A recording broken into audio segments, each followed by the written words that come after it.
ധാരാളം തവണ ഞാൻ വെച്ചൂച്ചറിലെ വീട്ടിൽ പോയി താമസിച്ചിട്ടുണ്ട്. ആമേൻ. ഞാൻ റാന്നി കൂടെ എപ്പം പാസ് ചെയ്യുമ്പോഴും ഒഴുവൻപാറയിലെ കരിപ്പെട്ടിക്കാപ്പിയുടെ ഓർമ്മ എൻ്റെ മനസ്സിനകത്ത് ഇപ്പോഴും ഉണ്ട്. ഹല്ലേലൂയ. കർത്താവ് നൽകിയ നല്ല നിമിഷങ്ങളെ സന്തോഷത്തോടെ ഓർക്കുന്നു. ഈ പട്ടണത്തിൽ കർത്താവിൻ്റെ ദാസനെ കർത്താവ് മാനിക്കട്ടെ എന്ന് കർത്താവിനോട് പ്രാർത്ഥിക്കുകയാണ്. ആവേശത്തോടെ കർത്താവിൻ്റെ വേലയ്ക്കിറങ്ങിയ പലരുടെയും തലയോട്ടികൾ ഈ പെരുവഴിയിൽ കിടന്ന് ഉരുളുന്ന ഈ കാലഘട്ടത്തിലും തൻ്റെ ദാസനെ കർത്താവ് നിർത്തുന്ന കർത്താവിൻ്റെ വിശ്വസ്തതയ്ക്കായി സ്തോത്രം. ഹല്ലേലൂയ. ഇമ്മാനുവേലിനെ ഓർത്ത് സ്തോത്രം ചെയ്യുന്നു. അദ്ദേഹത്തെ ഒരുമിച്ചായിരിക്കുന്ന ക്രിസ്തുവിൽ ഒത്തിരി സന്തോഷമാണ്. ഞങ്ങൾ തൊട്ട അയലോക്കംകാരാണ്. എൻ്റെ വീട്ടിൽ നിന്ന് കൈ നന്നായിട്ട് നീട്ടിയാൽ അദ്ദേഹത്തിൻ്റെ തലയിൽ എനിക്ക് തൊടാം. പക്ഷേ ഞങ്ങൾ കാണുന്നത് യോഗസ്ഥലത്ത് വെച്ച് മാത്രമാണ്. ഒരിക്കൽ പോലും ഞങ്ങൾ അവിടെ വെച്ച് കാണാറില്ല. ഇങ്ങനെ കർത്താവ് നൽകിയ നല്ല അവസരത്തിനായി പ്രിയ കർത്താവിൻ്റെ ദാസനെ ഓർക്കുന്നു. ഇവരൊക്കെ ആരാധനാ ശാഖയ്ക്ക് വലിയ മുതൽക്കൂട്ടുകളാണ്. ആമേ. കർത്താവ് ഇന്ന് പകൽ നമ്മെ അനുഗ്രഹിക്കുക. എല്ലാ ദൈവദാസന്മാർക്കും വന്ദനം, എല്ലാ ദൈവമക്കൾക്കും വന്ദനം. വളരെ പ്രാർത്ഥനയോടെ കർത്താവിൻ്റെ സന്നിധിയിലായിരിക്കാൻ അപേക്ഷിക്കുകയാണ്. ഇന്ന് രാവിലെ വളരെ ആഴമായി പരിശുദ്ധാത്മാവ് എന്നോട് ഇടപെട്ട ചില ദൈവത്തിൻ്റെ ദൂതുകളുണ്ട്. ആമേൻ. ആ ദൂതുകൾക്ക് എന്തെങ്കിലും ഒരു അപാകത സംഭവിച്ചാൽ അത് എൻ്റെ പരിമിതി മാത്രമാണ്, ദൂതിൻ്റെ പരിമിതിയല്ല. കാരണം അസാധാരണനായ ദൈവത്തിൻ്റെ വചനം ഈ സാധാരണ മനുഷ്യൻ വ്യാഖ്യാനിച്ചാൽ ദൈവം ഉദ്ദേശിച്ചതിൻ്റെ ഒരു 2% പോലും എത്തപ്പെടാൻ നമുക്ക് കഴിയില്ല എന്നുള്ളതാണ് നമ്മുടെ ബൗദ്ധിക ആ മേഖലകൾക്കുള്ള ഏറ്റവും വലിയ പരാജയമെന്ന് പറയുന്നത്. അതുകൊണ്ട് നിങ്ങൾ ആ നിലയിൽ ഞാൻ പറയുന്നതിൻ്റെ മേളിൽ ആ ദൂതിനെ കാണാനുള്ള കൃപ ദൈവം നിങ്ങൾക്ക് തരട്ടെ എന്ന് ഞാൻ കർത്താവിനോട് പ്രാർത്ഥിക്കുക. അഗബോസിൻ്റെ പ്രവചനം പൗലൂസിനെ ബന്ധിക്കുമെന്നുള്ളതാണ്. പൗലൂസിൻ്റെ സമർപ്പണം ക്രിസ്തുവിന് വേണ്ടി മരിക്കുക എന്നുള്ളതാണ്. എൻ്റെ ഭാഷയിൽ പറഞ്ഞാൽ പ്രവചനത്തിൻ്റെ മേളിൽ ജീവിക്കാൻ കരുത്ത് കിട്ടിയ ആത്മീകരുണ്ട്. ഒന്നുകൂടെ ഞാൻ പറയാം. ബന്ധനമെന്ന് കേൾക്കുമ്പോൾ ചോടുന്ന ഒരു സാധാരണയാളല്ല പൗലോസ്. മരിക്കാൻ തയ്യാറായി നിൽക്കുന്നവന് ബന്ധനം ഒരു പ്രതിസന്ധിയല്ല എന്ന് പറഞ്ഞാൽ കേൾക്കുന്ന ദൂതിൻ്റെ അപ്പുറത്ത് ആത്മാവിൽ സ്വീകരിക്കാൻ നിങ്ങൾക്ക് കഴിയട്ടെ എന്ന് ഞാൻ ഹൃദയത്തിൻ്റെ ആഴത്തിൽ നിന്ന് കർത്താവിനോട് പ്രാർത്ഥിക്കുകയാണ്. പൗലോസ് എന്ന് പറയുന്ന അതികായനായ ദൈവത്തിൻ്റെ മനുഷ്യൻ. ആമേൻ. 14 ലേഖനങ്ങൾ, 40 പട്ടണം, 9 ദ്വീപ്, 3-ാം സ്വർഗത്തിൻ്റെ വെളിപ്പാട്. അങ്ങനെ യേശു കർത്താവ് കഴിഞ്ഞാൽ പിന്നെ പുതുനിയമസഭയ്ക്ക് മറക്കാൻ ശ്രമിച്ചാലും മറക്കാൻ കഴിയാത്ത, തുടച്ചു മാറ്റാൻ നോക്കിയാലും തെളിഞ്ഞു വരുന്ന ഒരു അപാരമായ വ്യക്തിത്വമാണ് ദൈവത്തിൻ്റെ ദാസനാകുന്ന പൗലോസ് എന്ന് പറയുന്ന അതികായനായ ദൈവത്തിൻ്റെ മനുഷ്യൻ. ഏതോ ട്രാക്റ്റ് വായിച്ച് മാനസാന്തരപ്പെട്ടതല്ല. വെട്ടം കണ്ടൊരു കൺവെൻഷൻ പന്തലിൽ കയറി ചെന്ന് ഓട്ടർക്കോളിനകത്ത് 1000 പേര് കൈപൊക്കിയ കൂട്ടത്തിൽ അറിയാതെ കൈപൊക്കി പെന്തിക്കോസിനകത്ത് പെട്ടുപോയ ആളല്ല പൗലോസ്.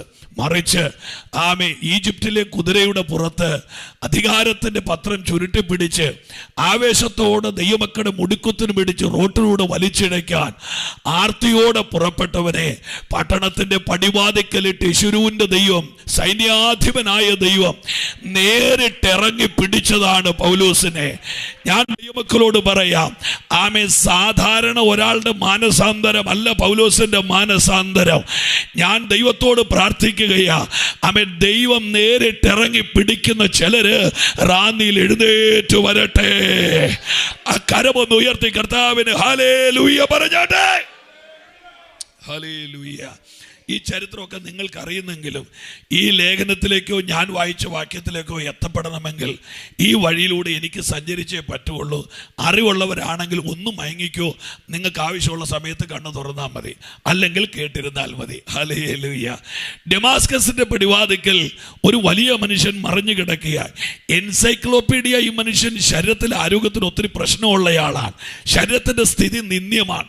വിസിലടിച്ച് ശ്വാസം വലിക്കുന്നവനാണ് എന്ന് പറഞ്ഞാൽ ഹൈ ഹൈലി ബ്രീത്തിങ് പ്രോബ്ലം ഉള്ളയാളാണ്. കാഴ്ചയ്ക്ക് നല്ല കുറവുണ്ട്.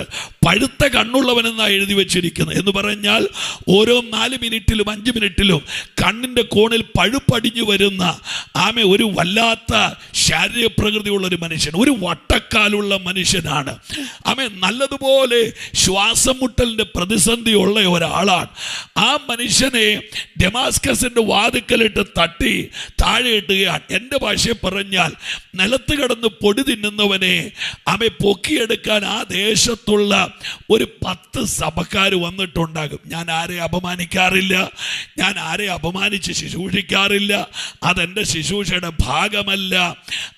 ഈ താഴോട്ട് വന്ന് വീഴുമ്പോൾ റാന്നിയിൽ തന്നെ പൗലൂസിനെ പോലെ റേഞ്ച് ഉള്ളൊരു മനുഷ്യൻ ഇട്ടിയപ്പാറ പാലത്തിൻ്റെ ചോട്ടിൽ തമ്പുരാൻ്റെ അടിമേടിച്ച് അട്ടപോലെ ചുരുണ്ട് കിടന്നാൽ ഇവിടെയുള്ള എല്ലാ സഭക്കാരും ഓരോ വണ്ടിയും കൊണ്ട് അതിൻ്റെ ചോട്ടിൽ ചെല്ലും. എന്തിനാണെന്നറിയാമോ? പൗലൂസിനെ പോലെ ഒരു ഉന്നതനെ ദൈവസഭയ്ക്കകത്തോട്ട് ഇൻവൈറ്റ് ചെയ്യാൻ ആളുകളെല്ലാം അവിടെ വട്ടം കൂടും. പക്ഷേ അന്നത്തെ ഒരു സഭയിലും പൗലോസിനെ വിടാൻ തീരുമാനിക്കാതെ ഒരു വീട്ടിൽ വിടാൻ ദൈവം തീരുമാനിക്കുകയാണ്. കൂടെ വരണം. ദൈവിക പദ്ധതി നിങ്ങൾ ആലോചിക്കണം. അയാളെ വിട്ട വീട് ഏതാണ്? വേൾഡ് ബാങ്കിലോ സ്വിസ് ബാങ്കിലോ കാനറയിലോ കാത്തലിക്കിലോ ICICയിലോ IDBIയിലോ ഒരു കൂറ്റൻ അക്കൗണ്ട് ഉള്ള ഒരു വലിയ മേഖലയിലേക്കല്ല ദൈവം ഇവനെ വിടുന്നത്. ഇവനെ വിടുന്നത് ഒരു സാധാരണക്കാരൻ്റെ വീട്ടിലേക്കാണ്. ആ വീടിൻ്റെ പ്രത്യേകത 4800 സ്ക്വയർ ഫീറ്റിന്റെ വലിപ്പമുള്ള 8 നില കെട്ടിടമല്ല യൂദയുടേത്. പക്ഷെ ആ വീടിന്റെ പ്രത്യേകത അത് സ്വർഗം അറിയുന്ന വീടാണ്. ഹല്ലേലൂയ. എൻ്റെ ഭാഷയിൽ പറയാം, 3ാം സ്വർഗത്തോട് കണക്ട് ചെയ്ത് നിൽക്കുന്ന ഒരു വീട്ടിൽ പൗലൂസിനെ അഡ്മിറ്റ് ചെയ്യുകയാ സ്വർഗത്തിലെ ദൈവം. ഞാൻ ദൈവമക്കളോട് പറയുന്നു, ഉന്നതന്മാരെ എഴുന്നേൽപ്പിക്കാൻ റാമിയിൽ ദൈവം തയ്യാറാ. പക്ഷേ അവരെ അഡ്മിറ്റ് ചെയ്യാനുള്ള ആത്മീക പവർ ദൈവസഭയുടെ അകത്തുണ്ടാകട്ടെ.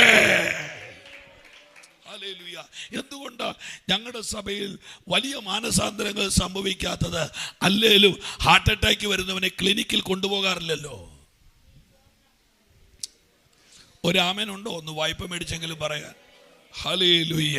ഹാർട്ട് അറ്റാക്ക് ആയിട്ട് നെഞ്ചും പൊത്തി പിടിച്ചുകൊണ്ട് ലൈറ്റിംഗ് കത്തിച്ചുകൊണ്ട് പോകുന്ന വണ്ടി ഒരിക്കലും ഒരു ക്ലിനിക്കിന്റെ വാതിക്കൽ ഇന്ന് വരെ നിർത്തിയിട്ടില്ല. കാരണം ജീവന്റെ മരണത്തിന്റെ ഇടയ്ക്കുള്ള നൂൽപാലത്തിൽ അവനെ പിടിച്ചു കെട്ടാനുള്ള മെഡിസിനും അതിനുള്ള കഴിവും ആ ക്ലിനിക്കിൽ ഇല്ലാത്തത് കൊണ്ട് അവിടെ ആ വണ്ടി നിർത്താറില്ല. അത് പായുന്നത് ഒരു വലിയ ആശുപത്രിയിലേക്ക്. അങ്ങനെയാണെങ്കിൽ റാന്നിയിൽ ആർക്കും തൊടാൻ കഴിയാത്തവര് നിന്റെ ചർച്ചിനകത്ത് കയറി വരട്ടെ. Come on somebody, വായ് തുറന്ന്. ഞാൻ ഈ ചർച്ചിന്റെ അകത്ത് നിൽക്കുമ്പോൾ എന്റെ മേൽ കിടക്കുന്ന പ്രവാചക അഭിഷേകം നിങ്ങളോട് ഇങ്ങനെ പ്രവചിക്കാൻ പറയുകയാണ്. ദേശത്ത് ഒരിടത്തും അഡ്മിറ്റ് ചെയ്യാൻ കഴിയാത്ത ചിലതിന് ഇതിന്റെ അകത്തേക്ക് എന്റെ ദൈവം അയക്കാൻ പോകുകയാ. ആ കരമം അടിച്ച് ലബാരാധാന മസായ റൈദസ് കനായം ധോരി ഭവിഷ്യ സീതൽ. പോട്ടെ, യൂദയുടെ വീട്ടിലേക്ക് ചെല്ലും. നിർവീതി എന്ന തെരുവിൽ എന്നോട് കൂടെ ഉണ്ടാവണം. യൂദയുടെ വീട്ടിൽ ചെല്ലുന്നു. യൂദയുടെ വീടിനകത്തുനിന്ന് എനിക്കെടുക്കാൻ പറ്റിയ 2 പ്രിന്റ് ഔട്ടുകൾ ഇങ്ങനെയാണ്. യൂദയെക്കുറിച്ചല്ല പറയുന്നത്, അവിടെ പൗലൂസിനെ കുറിച്ച് പറയുകയാണ്. 1, അവൻ പ്രാർത്ഥിക്കുന്നു. എന്നോട് കൂടെ നിൽക്കണേ. 1, അവൻ പ്രാർത്ഥിക്കുന്നു. 2, അനന്യാസ് എന്ന് പറയുന്ന ഒരുത്തൻ അവൻ്റെ തലയിൽ കൈവെക്കുന്നത് അവൻ കണ്ടുകൊണ്ടിരിക്കുന്നു. 2 കാര്യങ്ങൾ ഓപ്പൺ ചെയ്യുന്നു. 1, പൗലൂസ് എന്ന് പറയുന്ന ഒരു സുവിശേഷ എൻ്റെ ഭാഷയെ പറഞ്ഞാൽ ഒരു പെർസിക്യൂഷനെ കെട്ടഴിച്ചു വിടുന്ന ദുരാധിപത്യത്തിൻ്റെ അമരക്കാരൻ പ്രാർത്ഥനാ മനുഷ്യനായി മാറിയെന്ന് അവൻ പ്രാർത്ഥിക്കുന്നു. 2, അവൻ ദർശനം കാണുന്നു. നിങ്ങളും ആലോചിച്ച്, വിശ്വാസത്തിൽ വന്ന് 20 വർഷമായിട്ടും വേണ്ട പോലെ പ്രാർത്ഥിക്കാൻ അറിയാൻ വയ്യാത്ത 100 കണക്കിന് ആളുകൾ ഇന്നും പെന്തിക്കോസിനകത്ത് കെട്ടിക്കിടക്കുമ്പോൾ വിശ്വാസത്തിൽ വന്ന് മണിക്കൂർ കഴിയുന്നതിന് മുൻപ് അവനൊരു പ്രാർത്ഥനാ മനുഷ്യനായി.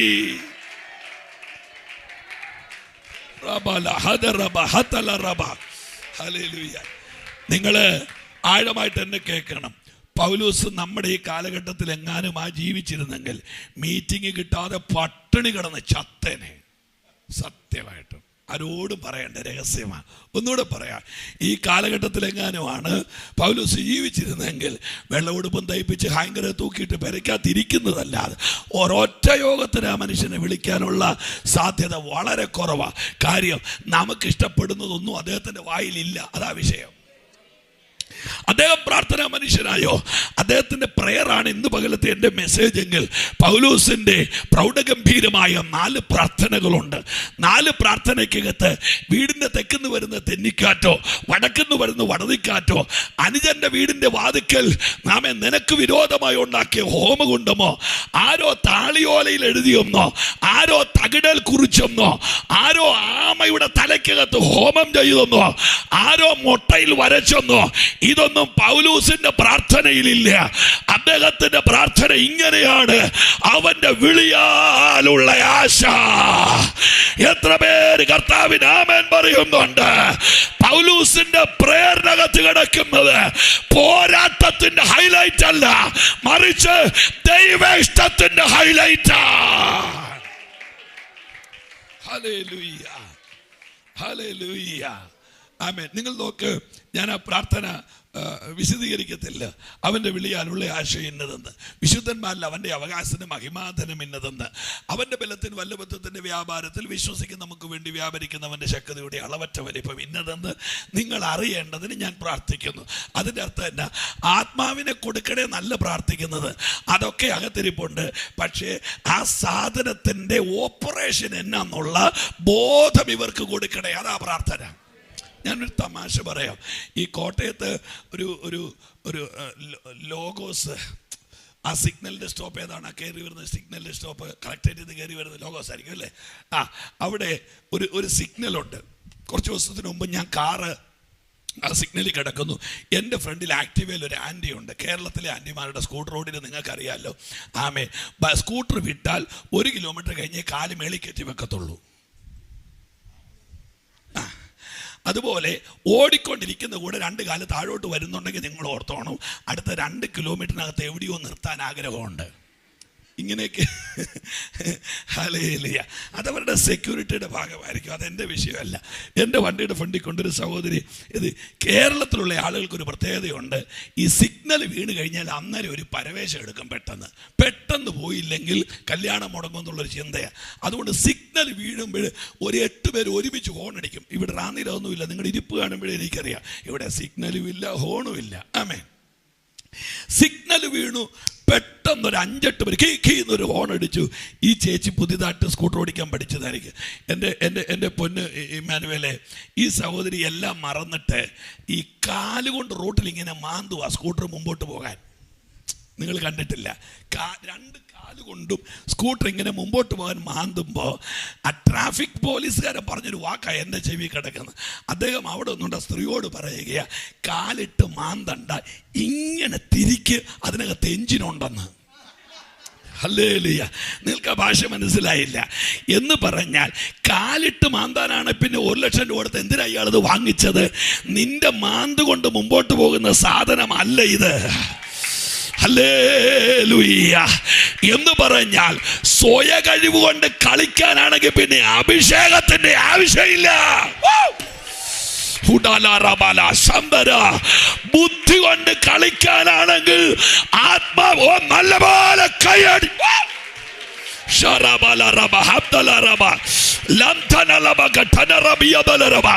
യേശുവിന്റെ നാമത്തിൽ ആത്മാവിൽ ചലിക്കാൻ. My God, hallelujah. പ്രിയപ്പെട്ടവരെ, നമ്മൾ ഇനി എന്നാ പെന്തിക്കോസാണെന്ന് പറഞ്ഞാലും നമ്മളുടെ കളി മുഴുവൻ കിടക്കുന്നത് ബുദ്ധിയിലും ജഡത്തിലുമാണ്. നിങ്ങൾ എന്നോടൊന്നും ചെയ്യരുത്, എന്നെ ഒന്നും വെച്ച് എറിയുകയും ചെയ്യരുത്. നിങ്ങൾക്ക് കാണാൻ മേലാത്തടത്താണ് ഞാൻ വണ്ടി കൊണ്ടിട്ടിരിക്കുന്നത്. ഹല്ലേലൂയ. തല്ലിപ്പൊളിക്കാതിരിക്കാൻ വേണ്ടിയിട്ട്. ശ്രദ്ധിച്ച് കേട്ടോളൂ. നമ്മളിനി എന്നതാന്ന് പറഞ്ഞാലും നമ്മുടെ കളി മുഴുവൻ, നിങ്ങൾ വായിച്ചിട്ടില്ലേ പത്രോസ്? എല്ലാവരും എന്നെ ശ്രദ്ധിച്ച് കേൾക്കണേ. പത്രോസ് വള്ളത്തെ നിറങ്ങിയ കാര്യം നിങ്ങൾ വായിച്ചിട്ടില്ലേ? വള്ളത്തെ നിറങ്ങി യേശുവിൻ്റെ അടുത്ത് പോകാൻ വെള്ളത്തിൽ കൂടെ നടന്നു. അടുത്ത മലയാളം ബൈബിൾ എഴുതിയിരിക്കുന്നത് അവൻ കാറ്റും കോളും കണ്ട് പറ പേടിച്ചു തുടങ്ങുകയാൽ മുങ്ങി തുടങ്ങിയെന്നാണ്. പക്ഷേ നല്ല ചില ഭാഷാന്തരം എഴുതിയിരിക്കുന്നത് അവൻ പേടിച്ച് മുങ്ങിയെന്നല്ല, അവൻ കാൽക്കുലേറ്റ് ചെയ്യാൻ തുടങ്ങി, താഴാൻ തുടങ്ങിയെന്നാണ്. മനസ്സിലായില്ല. ഹല്ലേലൂയ. കാൽക്കുലേറ്റ് ചെയ്യാൻ തുടങ്ങി, താഴാൻ തുടങ്ങിയെന്ന്. അപ്പോ ഒരു കാലത്ത് നിന്നെ പൊക്കിപ്പിടിച്ച വെള്ളത്തിൽ തന്നെ അടുത്ത കാലത്ത് നീ താഴാൻ തുടങ്ങിയത് ദൈവത്തിന്റെ പവർ കുറഞ്ഞതല്ല, നിന്റെ കാൽക്കുലേഷൻ കൂടിയതാ. ഹല്ലേലൂയ.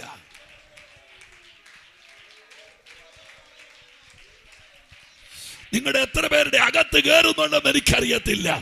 നിങ്ങൾ രക്ഷിക്കപ്പെട്ടത് 77-ലാണോ? നിങ്ങൾ രക്ഷിക്കപ്പെട്ടത് 85-ലാണോ? എന്റെ ദൈവത്തിന് മാറ്റമില്ല. പക്ഷേ പണ്ട് രക്ഷപ്പെട്ട നീ ഇന്ന് നശിക്കുന്നതിന്റെ കാരണം ദൈവത്തിന്റെ കഴിവ് കുറവല്ല, മറിച്ച് നിന്റെ കാൽക്കുലേഷനാ. അത് നിർത്ത്. ഹല്ലേലൂയ. ഞാൻ ചുമ്മാ 1-2 കാര്യങ്ങൾ പറയാം. ഈ ലൈവിന്റെ ബീരങ്കിയൊക്കെ ഇവിടെ ഇരിക്കുന്നത് ഞാൻ കാണുന്നുണ്ട്. എന്തായാലും കുഴപ്പമില്ല. നിങ്ങൾ തന്നെ ആലോചിച്ച് നോക്കിക്കേ.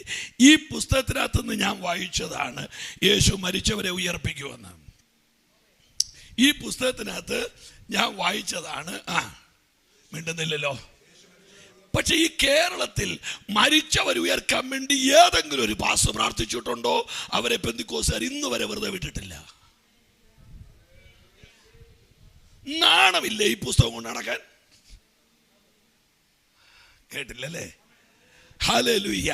ഈ പ്രാർത്ഥിച്ചവനെ ഒരു ലോഡ് കല്ലെടുത്ത് എറിയാൻ മുടക്കുന്നതിന്റെ പകുതി എഫേർട്ട് പോരെ കർത്താവേ ആ മിറക്കിൾ കേരളത്തിലൊന്ന് ചെയ്യണമെന്ന് പ്രാർത്ഥിക്കാൻ. ഹല്ലേലൂയ. ഈ ഇന്ത്യ മുഴുവൻ ത്രിവർണ്ണ പതാകയുടെ കീഴിലല്ലേ ഇമ്മാനുവേൽ നിൽക്കുന്നത്? വടക്കേ ഇന്ത്യയിൽ ഉയർപ്പിക്കുന്ന കർത്താവ് എന്തുകൊണ്ടാണ് കേരളത്തിൽ ഉയർപ്പിക്കാത്തത്? കർത്താവിന്റെ വണ്ടിക്കൂലി ഇല്ലായിരിക്കും അല്ലേ? പഞ്ചാബിൽ നിന്ന് ഇവിടം വരെ വരാൻ കർത്താവിന് ട്രെയിൻ കിട്ടിയിട്ടുണ്ടാവില്ലല്ലേ? എന്നോട് കൂടെ വാക്കമാണ്. ഈ പുസ്തകത്തിൽ എഴുതിയതിനെ കാൽക്കുലേറ്റ് ചെയ്യരുത്. ഈ പുസ്തകത്തിൽ എഴുതിയതിനെ നിങ്ങൾ ബുദ്ധിയിലിട്ട് കളിക്കരുത്.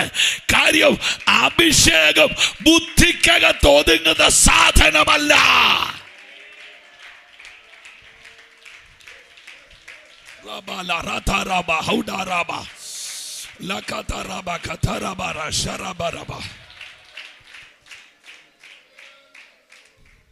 ലൈക്ക് അടിച്ച് വിരലിന്റെ അറ്റമൊക്കെ ഒട്ടകത്തിന്റെ മുട്ടുപോലെ വണ്ണം വെച്ചു. എല്ലാത്തിനും ലൈക്ക് അടിക്കുന്നത്. അയാൾ പ്രാർത്ഥിച്ചു. എന്തുകൊണ്ട് പ്രാർത്ഥിച്ചു കൂടാ? ഞാന് മരിച്ചിട്ട് ഉയർക്കാൻ വേണ്ടി പ്രാർത്ഥിച്ച ഒരു ദൈവദാസൻ ഒരിടത്ത് പ്രാർത്ഥിക്കുക, കർത്താവെ ഉയർപ്പിക്കണേ. ഞാൻ അവിടെ നിൽപ്പുണ്ട്. എനിക്ക് ധൈര്യം കൂടുതലായതുകൊണ്ട് ഞാൻ അനങ്ങാതെ നിൽക്കുക. ഉയർത്തു വന്നാലോ എന്നുള്ള പേടി കൊണ്ടല്ല, ഉയർത്തിലേക്ക് കിടത്തുകയല്ലോ എന്നുള്ള ഭയം കൊണ്ടാ. സത്യം. ദൈവദാസന്മാരെ സേഫ് സോൺ നോക്കിയവരൊക്കെയാണ് ഒരു ലിമിറ്റിൽ വന്ന് മിനിസ്ട്രി ഇടിച്ചു നിന്നത്. പൊട്ടനെ പോലെ ചാടിയവരെല്ലാം കയറി. ദൈവം എന്നെ കുറിച്ച് എന്താഗ്രഹിക്കുന്നു എന്നതിനേക്കാൾ നാട്ടുകാർ എന്നെ കുറിച്ച് പറഞ്ഞ അഭിപ്രായത്തിൽ എൻ്റെ ഭയം വന്നപ്പോൾ ഞാൻ എവിടെയോ പോയി ഇടിച്ചു നിൽക്കുകയാണ്. എൻ്റെ ഭാഷയിൽ പറഞ്ഞാൽ ബെൻസിന്റെ ബോഡിയും ഓട്ടോറിക്ഷയുടെ എഞ്ചിനും. നിങ്ങൾക്കത് മനസ്സിലായില്ല? ബോഡി എന്നത്തിൻ്റെയാ, ബെൻസിന്റെ എഞ്ചിനോ? നിങ്ങൾ എന്നെ വെറുതെ വിട്ടരും. ഒരു ആമേനൊന്ന് ചുമ്മാ പറഞ്ഞു നോക്കിക്കേ. കാൽക്കുലേറ്റ് ചെയ്യാൻ തുടങ്ങി. നമ്മുടെ അപ്പന്മാരെല്ലാം പൊട്ടന്മാരായിരുന്നു.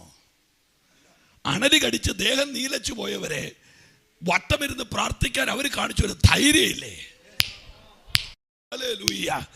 ആശുപത്രി ഉപേക്ഷിച്ചിട്ട് ആമേ വീട്ടിൽ പോയി മരിക്കുമെന്ന് പറഞ്ഞവരുടെ ദേഹത്ത് കൈവച്ച് പ്രാർത്ഥിക്കാൻ അവർ പൊട്ടന്മാരായിരുന്നോ? അല്ല, അവർ ആത്മാവിൽ ശക്തന്മാരായിരുന്നു. Hallelujah, hallelujah, hallelujah. എത്ര പേര് ആമേൻ പറയുന്നു എന്ന് എനിക്കറിയില്ല. എവിടെ ഈ പുസ്തകത്തെ നമ്മൾ കാൽക്കുലേറ്റ് ചെയ്യാൻ തുടങ്ങിയെടുത്ത് നമ്മൾ താഴാൻ തുടങ്ങി. അവിടെ സംഭവിച്ചത് തന്നെ ദൈവശക്തി ഒരു ഏരിയയിൽ വന്ന് ഇടിച്ചു നിൽക്കുക. ഇപ്പൊ ഈ നമ്മൾ പല സ്ഥലത്ത് യോഗത്തിന് പോകുന്നവരായതുകൊണ്ട് ഈ വലിയ വലിയ സിസ്റ്റമൊക്കെ ഇമ്മാനുവലിനൊക്കെ നല്ലതായിട്ട് അറിയാം. ഉപയോഗിക്കുന്നവര് അതിൻ്റെ വോക്കൽ, അതിൻ്റെ വോയിസിൻ്റെ ഡെപ്ത് അവരുടെ സിസ്റ്റത്തിനകത്ത് ഒരു ലോക്ക് ചെയ്യും. അതിന് പ്രത്യേകം അറിയോ, ഒരു ലിമിറ്റിൽ കൂടുതൽ നമ്മൾ എത്ര കാറിയാലും അതിനകത്തോടെ എന്ത് വരത്തില്ല. അത് ആ സാധനം വന്ന് എന്ന് പറഞ്ഞ് ഒരു ഇടി ഇടിച്ച് അവിടെ അങ്ങ് നിൽക്കുക. കാര്യം എന്നറിയോ, അവൻ്റെ ബോക്സിന് വിലയുണ്ട്, അത് തട്ടിപ്പോകാതിരിക്കാൻ അവൻ അതിനകത്ത് ലോക്ക് ചെയ്തിരിക്കുക. ഇതുപോലെ റാന്നിയിൽ ഇറങ്ങുന്ന ദൈവശക്തി ബുദ്ധി കൊണ്ട് ലോക്ക് ചെയ്തിരിക്കുക നമ്മള്. അതുകൊണ്ട് എന്തു വേണ്ടി, ഇതിന്റെ അപ്പുറത്തോട്ട് സഭയ്ക്ക് കേറാൻ പറ്റുന്നില്ല. യേശുവിന്റെ നാമത്തിൽ ആ ബൗണ്ടറിയെ പൊട്ടിക്കുന്ന തലമുറ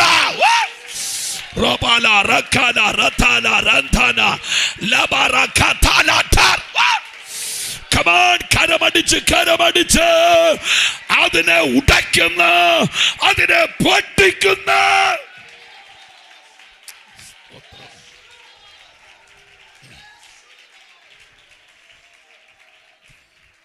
ഞാൻ ഈ പുസ്തകത്തിൽ നിന്ന് ഞാൻ ഈ പറഞ്ഞതെല്ലാം ഉപദേശം വിട്ട് കോക്കാമ്പിച്ച കാണിക്കണമെന്നൊന്നും അല്ല ഞാൻ ഈ പറഞ്ഞത്. ദൈവത്തെ ഓർത്ത് ഞാൻ പറയാത്തത് കേൾക്കരുത്. ബൈബിളിലെ 2 കാര്യം ഞാൻ പറയാം. ഒന്ന്, യുദ്ധം ചെയ്ത ഗിദെയോൻ. യുദ്ധം ചെയ്ത ഗിദെയോൻ. നിങ്ങളുടെ കാലത്ത് അല്ല, നമ്മുടെ കാലത്ത് റാന്നിയിൽ ഈട്ടിയപ്പാറയ്ക്ക് അപ്പുറത്ത് എവിടെയെങ്കിലുമാണ് ഈ ഗിദെയോൻ ജീവിച്ചിരുന്നതെങ്കിൽ അയാൾ യുദ്ധം ചെയ്യാൻ പോയതിനെ കുറിച്ചുള്ള നമ്മുടെ കമന്റ് ഒന്ന് ആലോചിച്ച് നോക്കിയേ. കുടത്തിനകത്ത് പന്ത് ഇറക്കുക, അപ്പോഴേ പ്രാന്തായി. കേട്ടില്ല? ഞാൻ അങ്ങോട്ട് വരേണ്ടി വരുമോ? ഹല്ലേലൂയ. കുടത്തിനകത്ത് പന്ത് ഇറക്കുക, എന്നിട്ട് ഒരു കൈ കാഹളം പിടിക്കുക, 300 പേര് 3 ഏറിയായിൽ നിൽക്കുക, ഒരേ സമയത്ത് പന്ത് ഉടയ്ക്കും. അയ്യോ, അതൊക്കെ ഇന്നത്തെ കാലത്ത് വരാഞ്ഞ ഭാഗേ. ബേബിച്ചൻ ഉടയ്ക്കുന്നപ്പോൾ ഞാനിപ്പോൾ കല ഉടയ്ക്കുന്നില്ലെന്ന് പറയും നമ്മുടെ അവറാച്ചായൻ. അവൻ പറയുന്ന സമയത്ത് ഉടയ്ക്കാൻ ഇപ്പം ഞാനാരാ? മനസ്സില്ല എന്ന് പറഞ്ഞാൽ ഈ സ്വയാധിപത്യത്തിന് വേണ്ടി ഇങ്ങനെ കഷ്ടപ്പെടുമ്പോൾ ഇതെല്ലാം മുടിയുക. ഓരോ ദിവസം ചെല്ലും തോറും ഇതെല്ലാം നിലം പൊത്തുക, അറിയുന്നില്ല. Hallelujah, hallelujah. 3 ഏറിയായിൽ നിൽക്കുന്നു. കുടത്തിനകത്തോട്ട് പന്ത് ഇറക്കി വെച്ച് പറഞ്ഞു ആമേൻ. ചിലർ കണ്ണടച്ചിരിക്കുന്നുണ്ട്, അവർ പ്രാർത്ഥിക്കുവാന്നാ എൻ്റെ ചിന്ത. ഉറങ്ങുമല്ലായിരിക്കും അല്ലേ? അല്ലായിരിക്കും. പ്രാർത്ഥിക്കുക. കാര്യം 1 മണിക്ക് മുമ്പ് തീ ഇറങ്ങണം എന്നുള്ള പ്രാർത്ഥന എനിക്ക് ആ വിനയോ ഇരിപ്പും കാണുമ്പോഴേ എനിക്കറിയാം. പിന്നെ എനിക്ക് പരാതിയില്ല ദൈവമക്കളെ. കാര്യം നമ്മുടെ ആളുകളെല്ലാം ഇഷ്ടം പോലെ ഷുഗറിൻ്റെ, കൊളസ്ട്രോളിൻ്റെയും പിന്നെ BP-യുടെയൊക്കെ ഗുളിക കഴിക്കുന്ന ആളുകളാണ്. ആ ഗുളിക 3 എണ്ണം കൂടി അരിക്കൊമ്പന് കൊടുത്താൽ ഒരാഴ്ച കഴിഞ്ഞിട്ടേ കണ്ണ് തുറക്കുകയുള്ളൂ. നിങ്ങൾ ഇടയ്ക്കിടയ്ക്ക് കണ്ണ് തുറക്കുന്നുണ്ടല്ലോ, അത് എന്നോടുള്ള ദൈവത്തിൻ്റെ കരുണ. ഹല്ലേലൂയ. പോട്ടെ, ഈ 3 സ്ഥലത്ത് എന്ന് വെച്ച് കോട്ട ഉടയ്ക്കുക. സത്യം നിങ്ങളൊന്ന് ഓപ്പൺ ആക്കി, നിങ്ങളുടെ ഹാർട്ടൊന്ന് ഓപ്പൺ ചെയ്തിട്ടുണ്ടോന്ന് പറ. അവിടെ നിൽക്കുന്ന ബോധമുള്ള ആരെങ്കിലും ഈ യുദ്ധത്തെ അംഗീകരിക്കുമെന്ന് തോന്നുന്നുണ്ടോ? ഇവന് തലയ്ക്കെന്നതിൻ്റെ കേടാണ്. വാളും പരിചയമില്ലാത്ത യുദ്ധത്തിന് പോകുന്ന മണ്ടൻ. കണ്ടോ? എടുത്ത് ഇവൻ എന്നത്തിൻ്റെ കേടാണിത്? നിങ്ങൾ കേട്ടില്ല? കോട്ടത്തിനകത്ത് പന്ത് ഇറക്കി കോടം പൊട്ടിച്ച്. ഇതെന്നാ യുദ്ധമാണ്? എഴുതിയമേ, അവനെ മുടക്കണം, അവനെ വെച്ചുകൊണ്ടിരിക്കുന്നത് ആ നശിച്ചവനെ. പക്ഷെ ഈ ഗിദെയോന്റെ പ്രത്യേകത എന്നാണെന്നറിയോ? കമന്റ് ബോക്സ് ഓഫ് ചെയ്തു.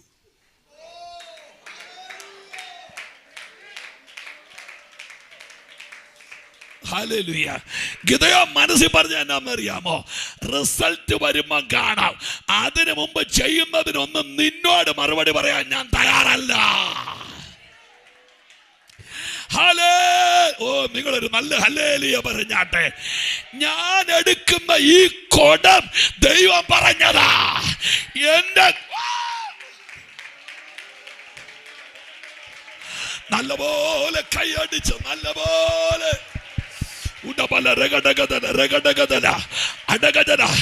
എന്തിലാ റാന്നിയിൽ ദൈവം ഈ സഭയ്ക്ക് അടിസ്ഥാനമിട്ടത്? ദൈവം പറയുന്നത് ചെയ്യാൻ.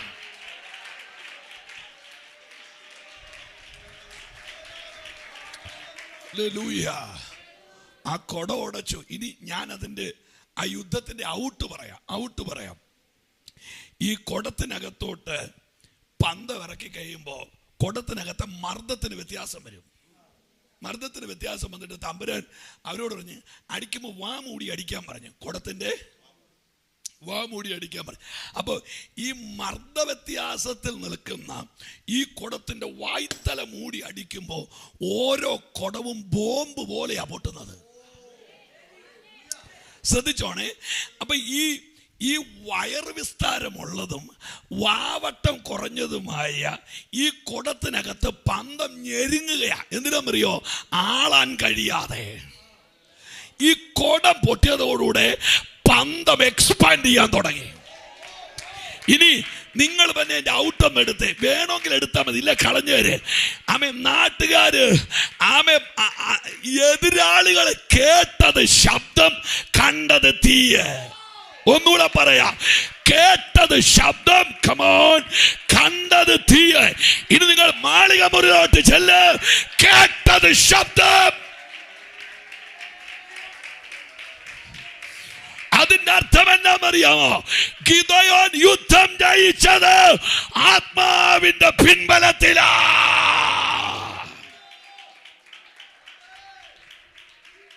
ഹല്ലേലൂയ. റാന്നിയിൽ ഇവിടെ ആരാധന നടക്കുമ്പോൾ കേൾക്കുന്നത് ശബ്ദം, അകത്ത് വരുന്നവൻ കാണുന്നത് തീയ്. ഹല്ലേലൂയ. ഞാൻ സാധാരണ ഈ തീയെക്കുറിച്ച് എനിക്ക് വലിയ ഇഷ്ടമുള്ളൊരു കാര്യം ഞാൻ പറയാം. വലിയ ഇഷ്ടമുള്ളൊരു കാര്യം ഞാൻ പറയാം. ഞാൻ തീ അന്ന് വ്യാഖ്യാനിച്ചെന്ന് പറഞ്ഞാൽ എൻ്റെ പുറകെ വരണ്ട. തീയെക്കുറിച്ച് ഇഷ്ടമുള്ളൊരു കാര്യം ഞാൻ പറയാം. ഒരു വെള്ളം അശുദ്ധമാക്കാൻ എളുപ്പമാണ്. കാര്യം കിണറ്റിലോട്ടൊരു പൂച്ചയെ തല്ലിക്കൊന്ന് ഇട്ടാൽ മതി, വലിയ കഷ്ടപ്പാടൊന്നുമില്ല. വായുവിനെ അശുദ്ധമാക്കാൻ എളുപ്പമാണ്. ഇതിനകത്തോട്ട് ഒരു ചട്ടി ചീഞ്ഞ മീൻ കൊണ്ട് വെച്ചാൽ മതി, ഈ അന്തരീക്ഷം മുഴുവൻ പൊല്യൂട്ടഡ് ആയിക്കോളും. പക്ഷെ തീയെ അശുദ്ധമാക്കാൻ എളുപ്പമല്ല.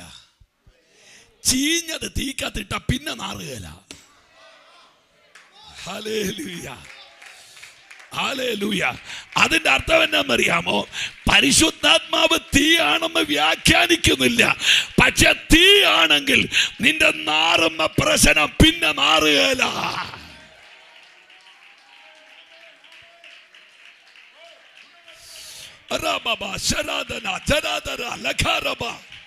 ആ കരമൊന്ന് അടിച്ചു ദൈവത്തെ സ്തുതിക്കാമെങ്കിൽ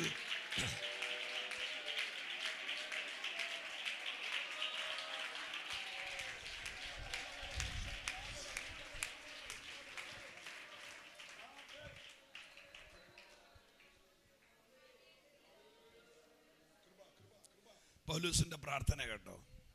പരിശുദ്ധാത്മാവിനെ കുറിച്ച് ഇവർക്ക് കാഴ്ചപ്പാടുണ്ടാകണം. പരിശുദ്ധാത്മാവിനെ കുറിച്ച് ഇവർക്ക് 151 വാക്യങ്ങൾ എൻ്റെ കൈവശമുണ്ട് ഹോളി സ്പിരിറ്റിനെ കുറിച്ച്. ദൈവത്തിൻ്റെ ആത്മാവ്, ക്രിസ്തുവിൻ്റെ ആത്മാവ്, സത്യത്തിൻ്റെ ആത്മാവ്, പരിജ്ഞാനത്തിൻ്റെ ആത്മാവ്, ദൈവാത്മാവ്, പരിശുദ്ധ ആത്മാവ്, ഇങ്ങനെ പല പേരുകളിൽ ത്രിത്വത്തിൽ മൂന്നാമനാകുന്ന ദൈവത്തിൻ്റെ പരിശുദ്ധാത്മാവിനെ കുറിച്ചുള്ള, പ്രിയപ്പെട്ടവരെ, ഇതിനെക്കുറിച്ചുള്ള സ്റ്റഡി മനസ്സിലില്ലാഞ്ഞിട്ടല്ല. നമ്മളതിൻ്റെ സ്റ്റഡി പറഞ്ഞു വരുമ്പോൾ യോഗം കഴിയുമ്പോൾ നമ്മൾ ചോദിക്കും, പുള്ളി എന്നെ ബൈബിൾ ക്ലാസ് എടുക്കാൻ വന്നാണോ എന്ന് ചോദിക്കും. അത് പേടിച്ചിട്ടാണ് ഈ പല കാര്യവും പറയാൻ മടിക്കുന്നത്. പരിശുദ്ധാത്മാവിനെ കുറിച്ച് നമ്മൾ ഉപയോഗിക്കുന്ന 2 പേരുകൾ ഓർമ്മയുണ്ടോ? ഒന്ന് ന്യൂമ, 2 കാദോഷ്. ഓർക്കുന്നുണ്ടോ? കാദോഷ്, ന്യൂമ. ആ 2 ആ പേരുകൾ, അതിൻ്റെ ഒറിജിനൽ പേരുകൾ ആമേൻ ന്യൂമ ഹഗിയോൺ എന്നാണ്. ന്യൂമ ഹഗിയോൺ. കദോഷ് റൂവ, അതാണ് ഹോളി സ്പിരിറ്റ് ആണ് ഉദ്ദേശിക്കുന്നതെങ്കിൽ അതിൻ്റെ പേര്. കാര്യം ആത്മാവ് എന്ന പേരിനെ പല വാക്കുകൾ വിഭജിച്ചിട്ടുണ്ട്. ഈ എബ്രായ ഭാഷയുടെ ഏറ്റവും വലിയ കുഴപ്പം, എനിക്കൊന്ന് അണുബോംബിനേക്കാൾ വികരണശേഷിയുള്ളൊരു ഭാഷയാണ് ഹീബ്രു. അതിന് പദസമ്പത്ത് വളരെ കുറവാണ്, പക്ഷേ അർത്ഥസമ്പത്ത് വളരെ കൂടുതലുമാണ്. പത്രോസിന്റെ ലേഖനത്തിൽ വാക്യമില്ലേ, നിങ്ങൾ മുമ്പേ തെറ്റിയുള്ള ആടുകളെ പോലെയായിരുന്നു, എന്നാൽ ഇപ്പോഴും ആത്മാക്കളുടെ ഉടയവനും അധ്യക്ഷനുമായവങ്കിലേക്ക് എപ്പിസ്കോപ്പോസ് എന്ന് പറഞ്ഞൊരു വാക്കുണ്ട്. ആ വാക്ക് നിങ്ങൾക്ക് പരിചയമുള്ളതാണ്. മാർക്കോർ എപ്പിസ്കോപ്പ, അധ്യക്ഷൻ. ആ വാക്ക്, അതിൻ്റെ ആ വാക്കിന് 3 അർത്ഥങ്ങളുള്ളത്. 1-2 മനസ്സിലുണ്ട്. ഒന്ന് പരമാധികാരി, എപ്പിസ്കോപ്പോസ് പരമാധികാരി. രണ്ടാമത്തത് പരിശീലകൻ, ഹീസ് എ ട്രെയിനർ. ഇവിടെയൊക്കെ നിന്നുകൊണ്ട് നിങ്ങൾ ആ വാക്കുകളൊന്ന് പഠിക്കാൻ നോക്കിക്കേ. അതാണ് ഹീബ്രു ഭാഷയുടെ പ്രത്യേകത. എന്തെങ്കിലും ആയിക്കോട്ടെ, നമുക്ക് ദൂതിലേക്ക് വരാം. പൗലോസ് എന്നോട് കൂടിയുണ്ടോ? പൗലോസ് പ്രാർത്ഥിക്കുന്നു, ദർശനം കാണും. എന്നതാ ദർശനം കാണുന്ന അറിയാമോ? തൻ്റെ വീടിന് മുറ്റത്ത് കാറ് കിടക്കുന്നതല്ല, തലേ കൈവെക്കുന്നവൻ ആരാന്ന്. നമ്മളാണെ ആരെങ്കിലും എൻ്റെ തലയിലൊന്ന് കൈവച്ചാൽ മതി എന്നോർത്ത് ഓടി നടക്കുമ്പോൾ ഈ മനുഷ്യന് ദൈവം കൊടുത്ത വെളിപ്പാട്, തലേ കൈവെക്കുന്ന അനന്യാസെ, നീ വന്നവൻ്റെ തല വേറെ ആര് കൈവെക്കാൻ ഈ പുള്ളി സമ്മതിക്കില്ല. അതാ വിഷയം. അതിൻ്റെ അർത്ഥം എന്നറിയോ? നിയോഗമില്ലാത്ത കൈകൾ തലേ കയറാതിരിക്കാൻ നോക്കണം ദൈവമക്കൾ. ചില ആളുകളുണ്ട്, കാണുന്ന വർക്ക്ഷോപ്പിൽ കൊണ്ടെല്ലാം ഇട്ട് ഈ വണ്ടി പണിയും, അവസാനം ഇത് ഓടാതെ വരും. അതിൻ്റെ ബാറ്ററി ഊരിയെടുത്ത്, ഞാൻ അങ്ങനെയൊക്കെ പറഞ്ഞങ്ങ് വിടും. അതിൻ്റെ ബാറ്ററി ഊരിയെടുത്ത്, അതിൻ്റെ നല്ല പാർട്സും എല്ലാം ഊരിയെടുത്ത്, പിന്നല്ലാതെ. അതുകൊണ്ട് ഒറിജിനൽ ഷോറൂമിൽ പഠിപ്പിക്കുന്നതായിരിക്കും അതിൻ്റെ വൃത്തി എന്നുള്ളതാണ് എൻ്റെ ഒരു അഭിപ്രായം. ആത്മാവ് സഭയോട് പറയുന്നത് ചെവിയുള്ളവൻ കേൾക്കട്ടെ എന്ന് പറഞ്ഞാൽ ഹോളി സ്പിരിറ്റിനെ ട്യൂൺ ചെയ്യുന്നവൻ ഇത് കേൾക്കട്ടെ എന്നാണ് എൻ്റെ ശരിക്കുള്ള അർത്ഥം. ആമേൻ. പോട്ടെ. അങ്ങനെ ഈ പൗലൂസിനെ, അതിൻ്റെ അർത്ഥം പൗലൂസിന് ചർച്ച് വേണ്ടെന്നാണോ? ഞാനീ പറഞ്ഞു വന്നതിൻ്റെ അർത്ഥം അതാണോ? അല്ല. പൗലൂസ് എന്ന് പറയുന്ന തുടക്കക്കാരനെ മോൾഡ് ചെയ്യാൻ യൂദയുടെ വീടാണ് നല്ലത്. കാര്യം അത്ര സ്പിരിറ്റിൻ്റെ റലം ചുമക്കുന്ന വീടാണ് ഇയാളുടെ വീട്. ഒരാമയും പറയും. അപ്പോൾ ആ കാലഘട്ടത്തിൽ പൗലൂസിനെ പോലെയുള്ള ഒരു വലിയ മനുഷ്യനെ പണിയാനുള്ള ആത്മാവിൻ്റെ ചൂട് ആ വീടിനകത്തുണ്ടായിരുന്നു.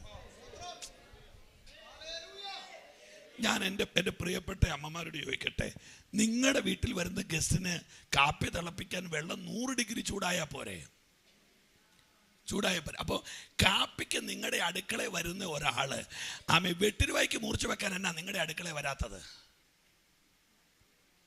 ആ ഇരുമ്പുരുകണമെങ്കിൽ 1500 ഡിഗ്രി ചൂട് വേണം.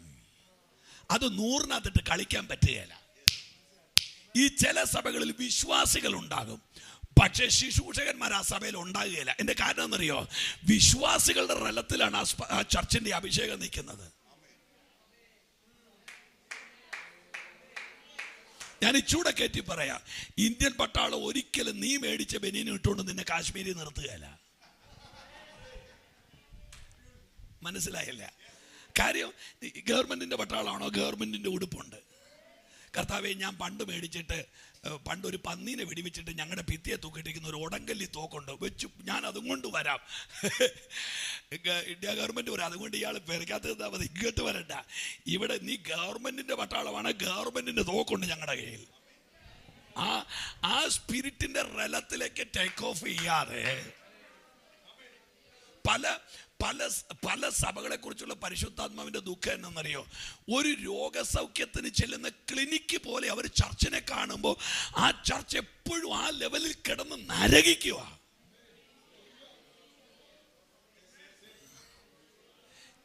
ഞാൻ ഒരു വാക്കോടെ പറഞ്ഞ് മുൻപോട്ട് വരാവേ. നിങ്ങൾ എന്നോട് കൂടെ ഉണ്ടെന്നാണ് എൻ്റെ ചിന്ത. ഹല്ലേലൂയ. 13-ാം അധ്യായം അപ്പോസ്തല പ്രവൃത്തി. എടുക്കണ്ട കുനിയരുത്. കുനിഞ്ഞാൽ പിന്നെ നിവിരിയല്ല, അതാ എൻ്റെ പേടി. അവിടെ അന്ത്യോക്യ സഭയിൽ ബർന്നബാസ്, നീഗർ, ലുക്യോസ്, മനായൻ, ശൗല് 5 ദൈവദാസന്മാർ പുൾപ്പിറ്റായിരിക്കുക. 5 ഉപദേശിമാർ. ഇപ്പം ഞങ്ങളിവിടെ 4 പേര്, ഒരാളും കൂടെ കിട്ടിയാൽ മതി, 5 പേര്. ഇവിടെ ഇഷ്ടംപോലെ ദൈവദാസന്മാരുണ്ട്. അവർ എല്ലാം ഇച്ചൂടെ കേൾക്കാനുള്ള സുഖത്തിനായിരിക്കും താഴെ ഇരിക്കുന്നു തോന്നുന്നു. ഹല്ലേലൂയ. ആമേൻ.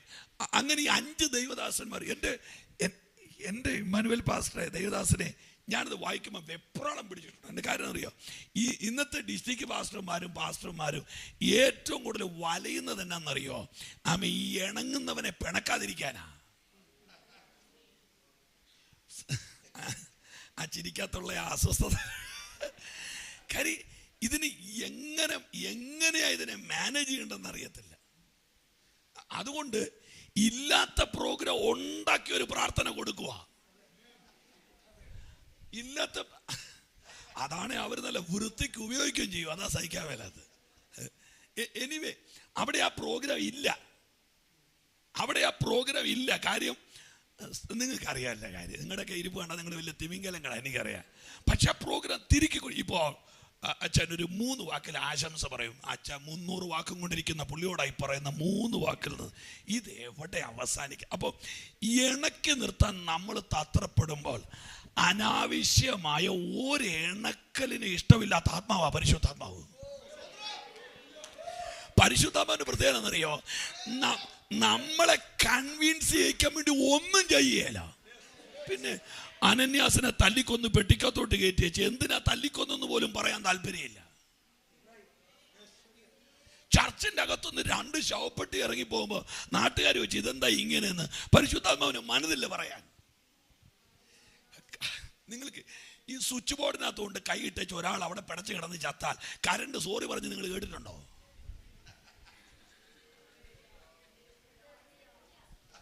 ഇതെന്നാറാന്നിയാണോ ആർക്കറിയാം? ഇന്ന് വരെ 11 കവിയെ തൊട്ട് ഒരുത്തൻ ചത്തിട്ട് 11 കവി പെട്ടെന്ന് കമ്പി പൊട്ടി താഴെ വന്നിച്ചത് ഇങ്ങനെ വന്നിച്ച് ഐ എം സോറി ദേവദാസനെ പറഞ്ഞ് 11 കവിയുടെ ആ നിപ്പ് കണ്ടാലേ അറിയാം, എടാ എന്റെ പവർ അറിഞ്ഞേച്ച് വേണമായിരുന്നു എന്നെ തൊടാൻ.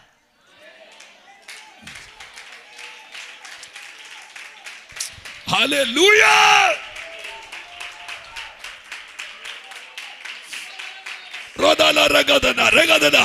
നല്ലപോലെ കർത്താവിനെ സ്തുതിക്കാൻ.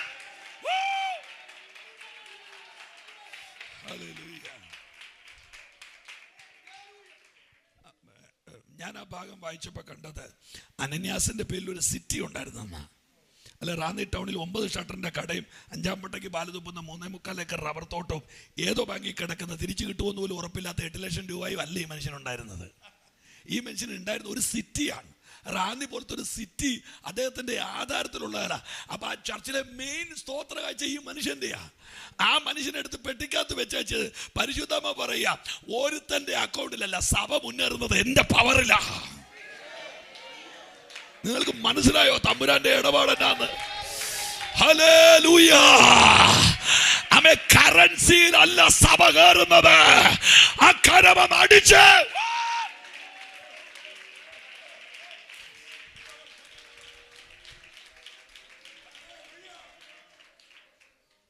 നിങ്ങളുടെ പാസ്റ്റർ ലോകമെമ്പാടും നടന്ന് ശക്തിയോടെ വചനം പ്രസംഗിക്കുന്ന ആളായതുകൊണ്ടാണ് ഞാൻ ഇത്രയും തുറന്ന് നിങ്ങളോട് പറയുന്നത്. ഇഷ്ടപ്പെടുക അറിയത്തില്ല. ഓ സ്തോത്രം. ഇഷ്ടപ്പെട്ട പ്രത്യേകിച്ച് ഒന്നും കിട്ടാനില്ലല്ലോ. അതുകൊണ്ട് പിന്നെ ഇപ്പൊ പറഞ്ഞേച്ച് ഒരാമയും പറഞ്ഞാട്ടെ. അപ്പം എവിടെ ആ ചർച്ചിൽ യോഗം നടക്കും. എനിക്ക് പറയുമ്പോൾ തുള്ളിച്ചാടുന്നു. ആ ചർച്ച യോഗം നടക്കുമ്പോൾ ഇപ്പം നമ്മുടെ പാസ്റ്റർമാരിക്കുന്ന 5 ദൈവദാസന്മാരിങ്ങനെ സ്റ്റേജിൽ ഇങ്ങനെ ഇരിക്കുക. ഞാൻ ഈ കഴിഞ്ഞ ദിവസം ആരോട് പറഞ്ഞു, ഈ നമ്മൾ എന്തെങ്കിലും അത്യാവശ്യത്തിന് പോകാൻ വേണ്ടിയായിരിക്കും വണ്ടിയിൽ ഒന്നുമില്ല ബ്ലോക്കിനകത്തായിരിക്കും വണ്ടി ഇരിക്കുമ്പോൾ ആ മീറ്റിങ്ങിൻ്റെ ഡേറ്റ് ഞാൻ എല്ലാവരെയും ബഹുമാനിക്കുന്നു. നമ്മളെ ദൈവമക്കൾ മീറ്റിങ്ങിന് വിളിക്കുന്നുണ്ടായില്ലേ വീട്ടിൽ ഇരുന്ന് പുല്ല് പറിച്ച് നമ്മൾ ചാകത്തേ ഉള്ളൂ. പിന്നെ മീറ്റിംഗ് തരുന്നതാണ് നമ്മുടെ ജീവിതത്തിൻ്റെ, അത് അവരെ ബഹുമാനിച്ചേ പറ്റുള്ളൂ. അവരല്ലേ വാരിക്കൊടുക്കുന്ന കുഞ്ഞിന് ജാം ബ്രെഡ് കൊടുക്കുന്ന ആ ബ്രെഡിനകത്ത് ദൈവമക്കളുടെ ഔദാര്യങ്ങളുണ്ട് ഇല്ലേ? അവിടെയാണ് നമ്മൾ അത് മറന്ന ഒരു ശുശ്രൂഷകൻ മരിച്ചു. പക്ഷേ ഇതിനകത്ത് രസം എന്നറിയോ, നമ്മൾ ഈ വെപ്രാളത്തിനിടയ്ക്ക് നിൽക്കുമ്പോൾ ഹലോ എന്നിട്ട് ഇത് നീട്ടുക. Praise the Lord. ആ പ്രൈസ് ദ ലോർഡിന് അതിൻ്റെ 4 അംശം സമയം മതി പറയാൻ. പ്രൈസ് ദ ലോർഡ് കഴിഞ്ഞു. 4 അംശം സമയം മതി ആ പ്രൈസ് ദ ലോർഡിന്. അത് വലിച്ച് 9 മിനിറ്റ് ആക്കുക. എന്നിട്ട് ആ ഒരു ഡേറ്റ് പറഞ്ഞു വരുമ്പോൾ നമ്മുടെ 13 മിനിറ്റ് ബ്ലോക്കിൽ കിടന്ന് നമ്മൾ മുടിയും. അപ്പൊ ഇതിന്റെ പ്രശ്നം എന്നറിയോ, എൻ്റെ വലിപ്പം ഞാൻ അഭിനയങ്ങളിലൂടെ വെളിപ്പെടുത്തുക.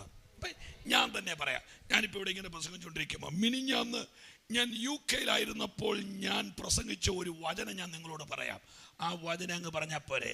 അപ്പൊ എൻ്റെ ശ്രമം മിനിഞ്ഞാന്ന് ഞാൻ UK-യിലായിരുന്നു എന്ന് ഇവരെ അറിയിക്കണം. ഞാൻ മിനിഞ്ഞാന്ന് UK-യിലായതുകൊണ്ട് ഏതെങ്കിലും കൊച്ചിൻ്റെ കല്യാണം നടക്കുമോ? ഏതെങ്കിലും അമ്മമ്മയുടെ പ്രശ്നം മാറുമോ? കണ്ടോ, അൺവാണ്ടഡ് ആയിട്ടുള്ള സാധനങ്ങളാണ് നമ്മുടെ നടുക്കോട്ട് ഇറങ്ങി വരുന്നത് മിക്കവാറും. It's not used. ഉപയുക്തമല്ല. ഞാൻ ഇൻക്ലൂഡ് മീ, എന്നെ കൂടെ കൂട്ടിയാണ് ഞാൻ ഈ പറയുന്നത്. ഈ മണ്ടത്തരങ്ങളെല്ലാം എൻ്റെ വായിക്കാത്തതല്ല, വൃത്തിയായിട്ട് ഇരിപ്പുണ്ട്. അല്ലാതെ ഞാൻ ചില്ല് കൂടാത്തുന്നുണ്ടൊന്നും അല്ലത് പറയുന്നത്. ഹല്ലേലൂയ. ഞാൻ എപ്പോഴും എൻ്റെ പ്രസംഗത്തിൽ ഉപയോഗിക്കുന്ന, ആളുകളെ കൺവിൻസ് ചെയ്യിക്കാൻ ഉപയോഗിക്കുന്ന ചില വൃത്തികെട്ട വാക്കുകളുണ്ടായിരുന്നു. എന്നാണെന്നറിയോ? ദൈവം ഇന്ന് പകൽ ഇവിടെ വന്നിരിക്കുന്നത് നിന്റെ മുഴ മാറ്റാനും നിന്റെ കുഴ നേരെയാക്കാനും അല്ല. കണ്ടോ ആ പദത്തിനകത്തൊരു ഒരു സംസാരം, ഒരു രുചിയില്ലേ? നിന്റെ മുഴ മാറ്റാനല്ല, നിന്റെ കുഴ നേരെയാക്കാനല്ല. പക്ഷേ വൈകുന്നേരം പോയി ഒന്ന് സോപ്പ് തേച്ച് കുളിക്കുമ്പോൾ എവിടെയെങ്കിലും ഒരു തടിപ്പ് കണ്ടാൽ ഉറക്കം പോയില്ലേ? ഉറക്കം പോയില്ലേ? അതുമായിട്ട് പിന്നെ പോണ്ടേ ലെക്ഷോറില്? അവൻ അതേന്ന് കുത്തി ബയോപ്സിക്ക് വിട്ടാൽ റിസൾട്ട് വരുന്നവരെ ജീവശവമായി ജീവിക്കണ്ടേ? ഞാൻ എൻ്റെ വാക്ക് പുറകോട്ട് വലിച്ചു. അതിന്റെ കാര്യം എന്നാന്നറിയാമോ? ഒരു മുഴം ചെറിയതല്ല.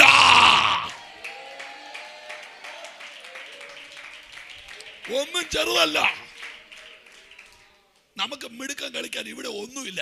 ഇപ്പോഴത്തെ ചിരി നാളത്തെ കരച്ചിലാകാൻ അധികം നേരം വേണ്ട.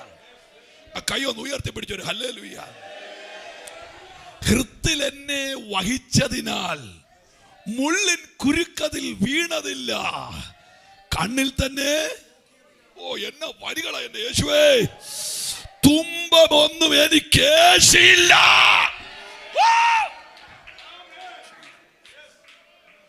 നടക്കുന്ന ഓരോ ചുവടും കർത്താവിന് കടംപെട്ടതാണ്. രാവിലെ കട്ടിലെന്ന് എഴുന്നേറ്റ് വരുമ്പോൾ ആ ഓരോ ഉണർവുകളും കർത്താവിന് കടംപെട്ടതാണ്. അവ ഇത്ര സ്റ്റെപ്പ് കയറി ആലയത്തിൽ വന്നില്ലേ? കട്ടിലെ നനങ്ങാൻ മേലാവ് പലരും 20 വർഷമായിട്ട് കട്ടിലെ കിടക്കുമ്പോൾ ഈ കയറ്റം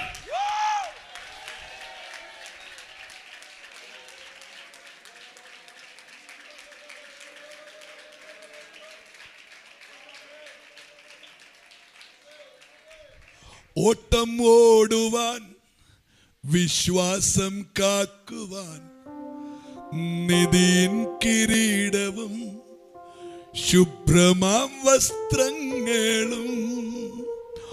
ഓട്ടം ഓടുവാൻ, വിശ്വാസം കാക്കുവാൻ, നിധിൻ കിരീടവും ശുഭ്രമാം വസ്ത്രങ്ങളും. മഹിമാസന്നിധിയിൽ കളങ്കമില്ലാതെ നിന്നിടുവാൻ കൃപദാ. മഹിമാസന്നിധിയിൽ കളങ്കമില്ലാതെ നിന്നിടുവാൻ കൃപദാ. മുൾമൂടി അണിഞ്ഞവനെ അങ്ങേ തേജസ്വരൂപിയായി കാണാൻ കാലമേറെയില്ല. മുൾമൂടി അണിഞ്ഞവനെ അങ്ങേ തേജസ്വരൂപിയായി കാണാൻ കാലമേ. അവരെയൊന്ന് പാടി നോക്കിയോട്. മുൾമൂടി അണിഞ്ഞവനെ അങ്ങേ തേജസ്വരൂപിയായി കാണാൻ കാലമേ. പടും. മുൾമൂടി അണിഞ്ഞവനെ അങ്ങേ തേജസ്വരൂപിയായി കാണാൻ കാലമേറെയില്ല. മുൾമൂടി അണിഞ്ഞവനെ അങ്ങേ തേജസ്വരൂപിയായി അങ്ങേ നേരിൽ കാണാൻ കാലമായി. ദൂരം ഏറെ ഇല്ലിനി നിൻ തിരുമാർവിൽ ചായാൻ കാലമായി. ദുഃഖം ഏറെ ഇല്ലിനി നിൻ മാർവിടം എന്നാശ്രയം നീയേ. എന്നാവലും എൻ വാഞ്ചയും നീയേ. എന്നാവലും എൻ വാഞ്ചയും നീയേ. എന്നാവലും. ഞാൻ ഈ കഴിഞ്ഞ ദിവസം സ്കെയിൽ ഏതായിരുന്നു? ഈ കഴിഞ്ഞ ദിവസം ഞാൻ ഈ ദൈവസന്നിധിയിൽ പൗലോസിന്റെ ലേഖനത്തിന്റെ ചില ഭാഗങ്ങൾ ഇങ്ങനെ വായിക്കുക. അതിനകത്ത് വല്ലവിധേന എനിക്ക് മരിച്ചവരുടെ ഇടയിൽ നിന്ന് ഒരു ഉയർപ്പുണ്ടാകണമെന്നുള്ള വാക്ക് എന്നെ വല്ലാതെ അങ്ങ് ഭീഷണിപ്പെടുത്തുന്ന പോലെ എനിക്ക് തോന്നി. 3-ാം സ്വർഗം വരെ കയറിയൊരു മനുഷ്യൻ, ക്ലെമന്തിൻ്റെ പേര് ജീവോസ്തത്തിലുണ്ടെന്ന് എഴുതാൻ ധൈര്യം കാണിച്ച മനുഷ്യൻ, 3 ഭൂഖണ്ഡത്തെ ഇളക്കിയൊരു മനുഷ്യൻ. ആ മനുഷ്യൻ നിങ്ങളെന്നെ കേൾക്കുന്നുണ്ടോ? ആർക്കറിയാം? വല്ലവിധേന എനിക്കൊന്ന് ഉയർപ്പുണ്ടാകണമെന്ന് പറഞ്ഞാൽ നിങ്ങളൊന്ന് ആലോചിക്കുക. ലേഖനം എഴുതിയവൻ്റെ ഗതി ഇതാണ്. ഇത് വായിക്കാത്ത നമ്മുടെ അവസ്ഥ എന്നായിരിക്കും?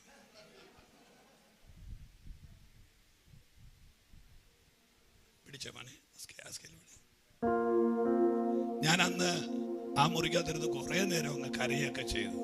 പേടിച്ചിട്ടാകട്ടെ, സത്യമായിട്ടും പേടിച്ചിട്ട്.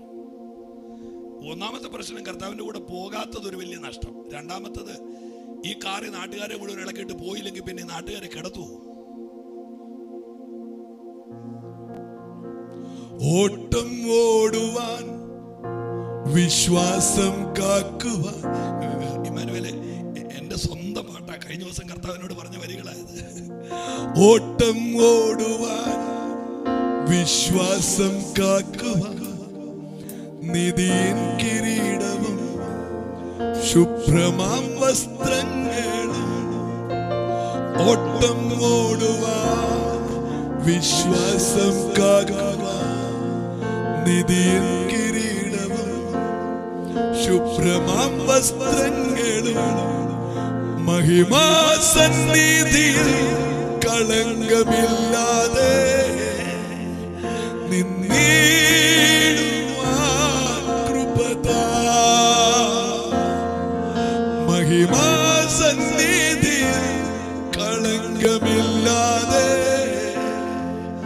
നിന്നീടുവാൻ കൃപതാ. മുൾമൂടി അണിഞ്ഞവനെ അങ്ങേ തേജസ്വരൂപിയെ കാണുവാൻ കാലമേറെയില്ല. മുൾമൂടി അണിഞ്ഞവനെ അങ്ങേ തേജസ്വരൂപിയെ കാണുവാൻ കാലമേറെയില്ല. അങ്ങേ നേരിൽ കാണുവാൻ കാലമായി ദൂരം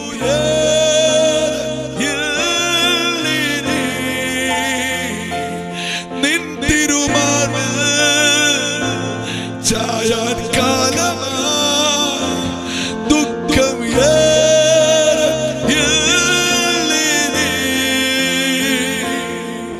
നിന്മാർവിടം എന്നാശ്രയം നീയേ. എന്നാവലും എൻ വാഞ്ചയും നീയേ.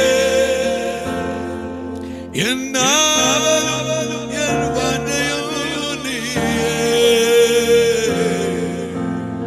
എന്നാവലും എൻ വാഞ്ചയും നീയേ. ആ കൈയൊന്ന് ഉയർത്തിയൊരു ഹല്ലേലൂയ പറഞ്ഞാട്ടെ. മഹിമാസന്നിധിയിൽ കളങ്കമില്ലാതെ തേജസ്സോടെ ഒന്ന് നിൽക്കാൻ ഇത്രയും വലിയ പാട്ടുകാരിരുന്നപ്പം ഇതൊക്കെ ഞാൻ പാടണമെങ്കിൽ എൻ്റെ ധൈര്യം എന്നാ നിങ്ങളൊന്ന് ആലോചിച്ച് നോക്കിക്കുക. ഞാൻ പാടും, പിന്നെ ഞാൻ പാടും. അതിൻ്റെ കാര്യം പാടാതിരിക്കാൻ പറ്റരുത്. പാട്ട് കൊള്ളൂ ഇല്ലയോ എന്നുള്ളത്. ഞാൻ 16 പാട്ട് കേട്ടിട്ടുണ്ട്. അതിനകത്ത് 14 പാട്ടും എനിക്ക് മാത്രം പാടാൻ ഇഷ്ടമുള്ള പാട്ടുകളാണ്. 1-2 വന്നപ്പോഴാണ് അത് പുറത്തോട്ടിറക്കിയത്. ആരാണ്ടൊക്കെ കുറച്ച് പേര് പാടുന്നുണ്ട്. അതൊരു വലിയ സന്തോഷമാണ്. ഹല്ലേലൂയ. ഇമ്മാനുവേൽ വിളിച്ച് പറഞ്ഞു നല്ല പാട്ടാണ്. അപ്പം പിന്നെ എനിക്ക് അവാർഡ് കിട്ടിയ പോലെ ആയില്ലേ?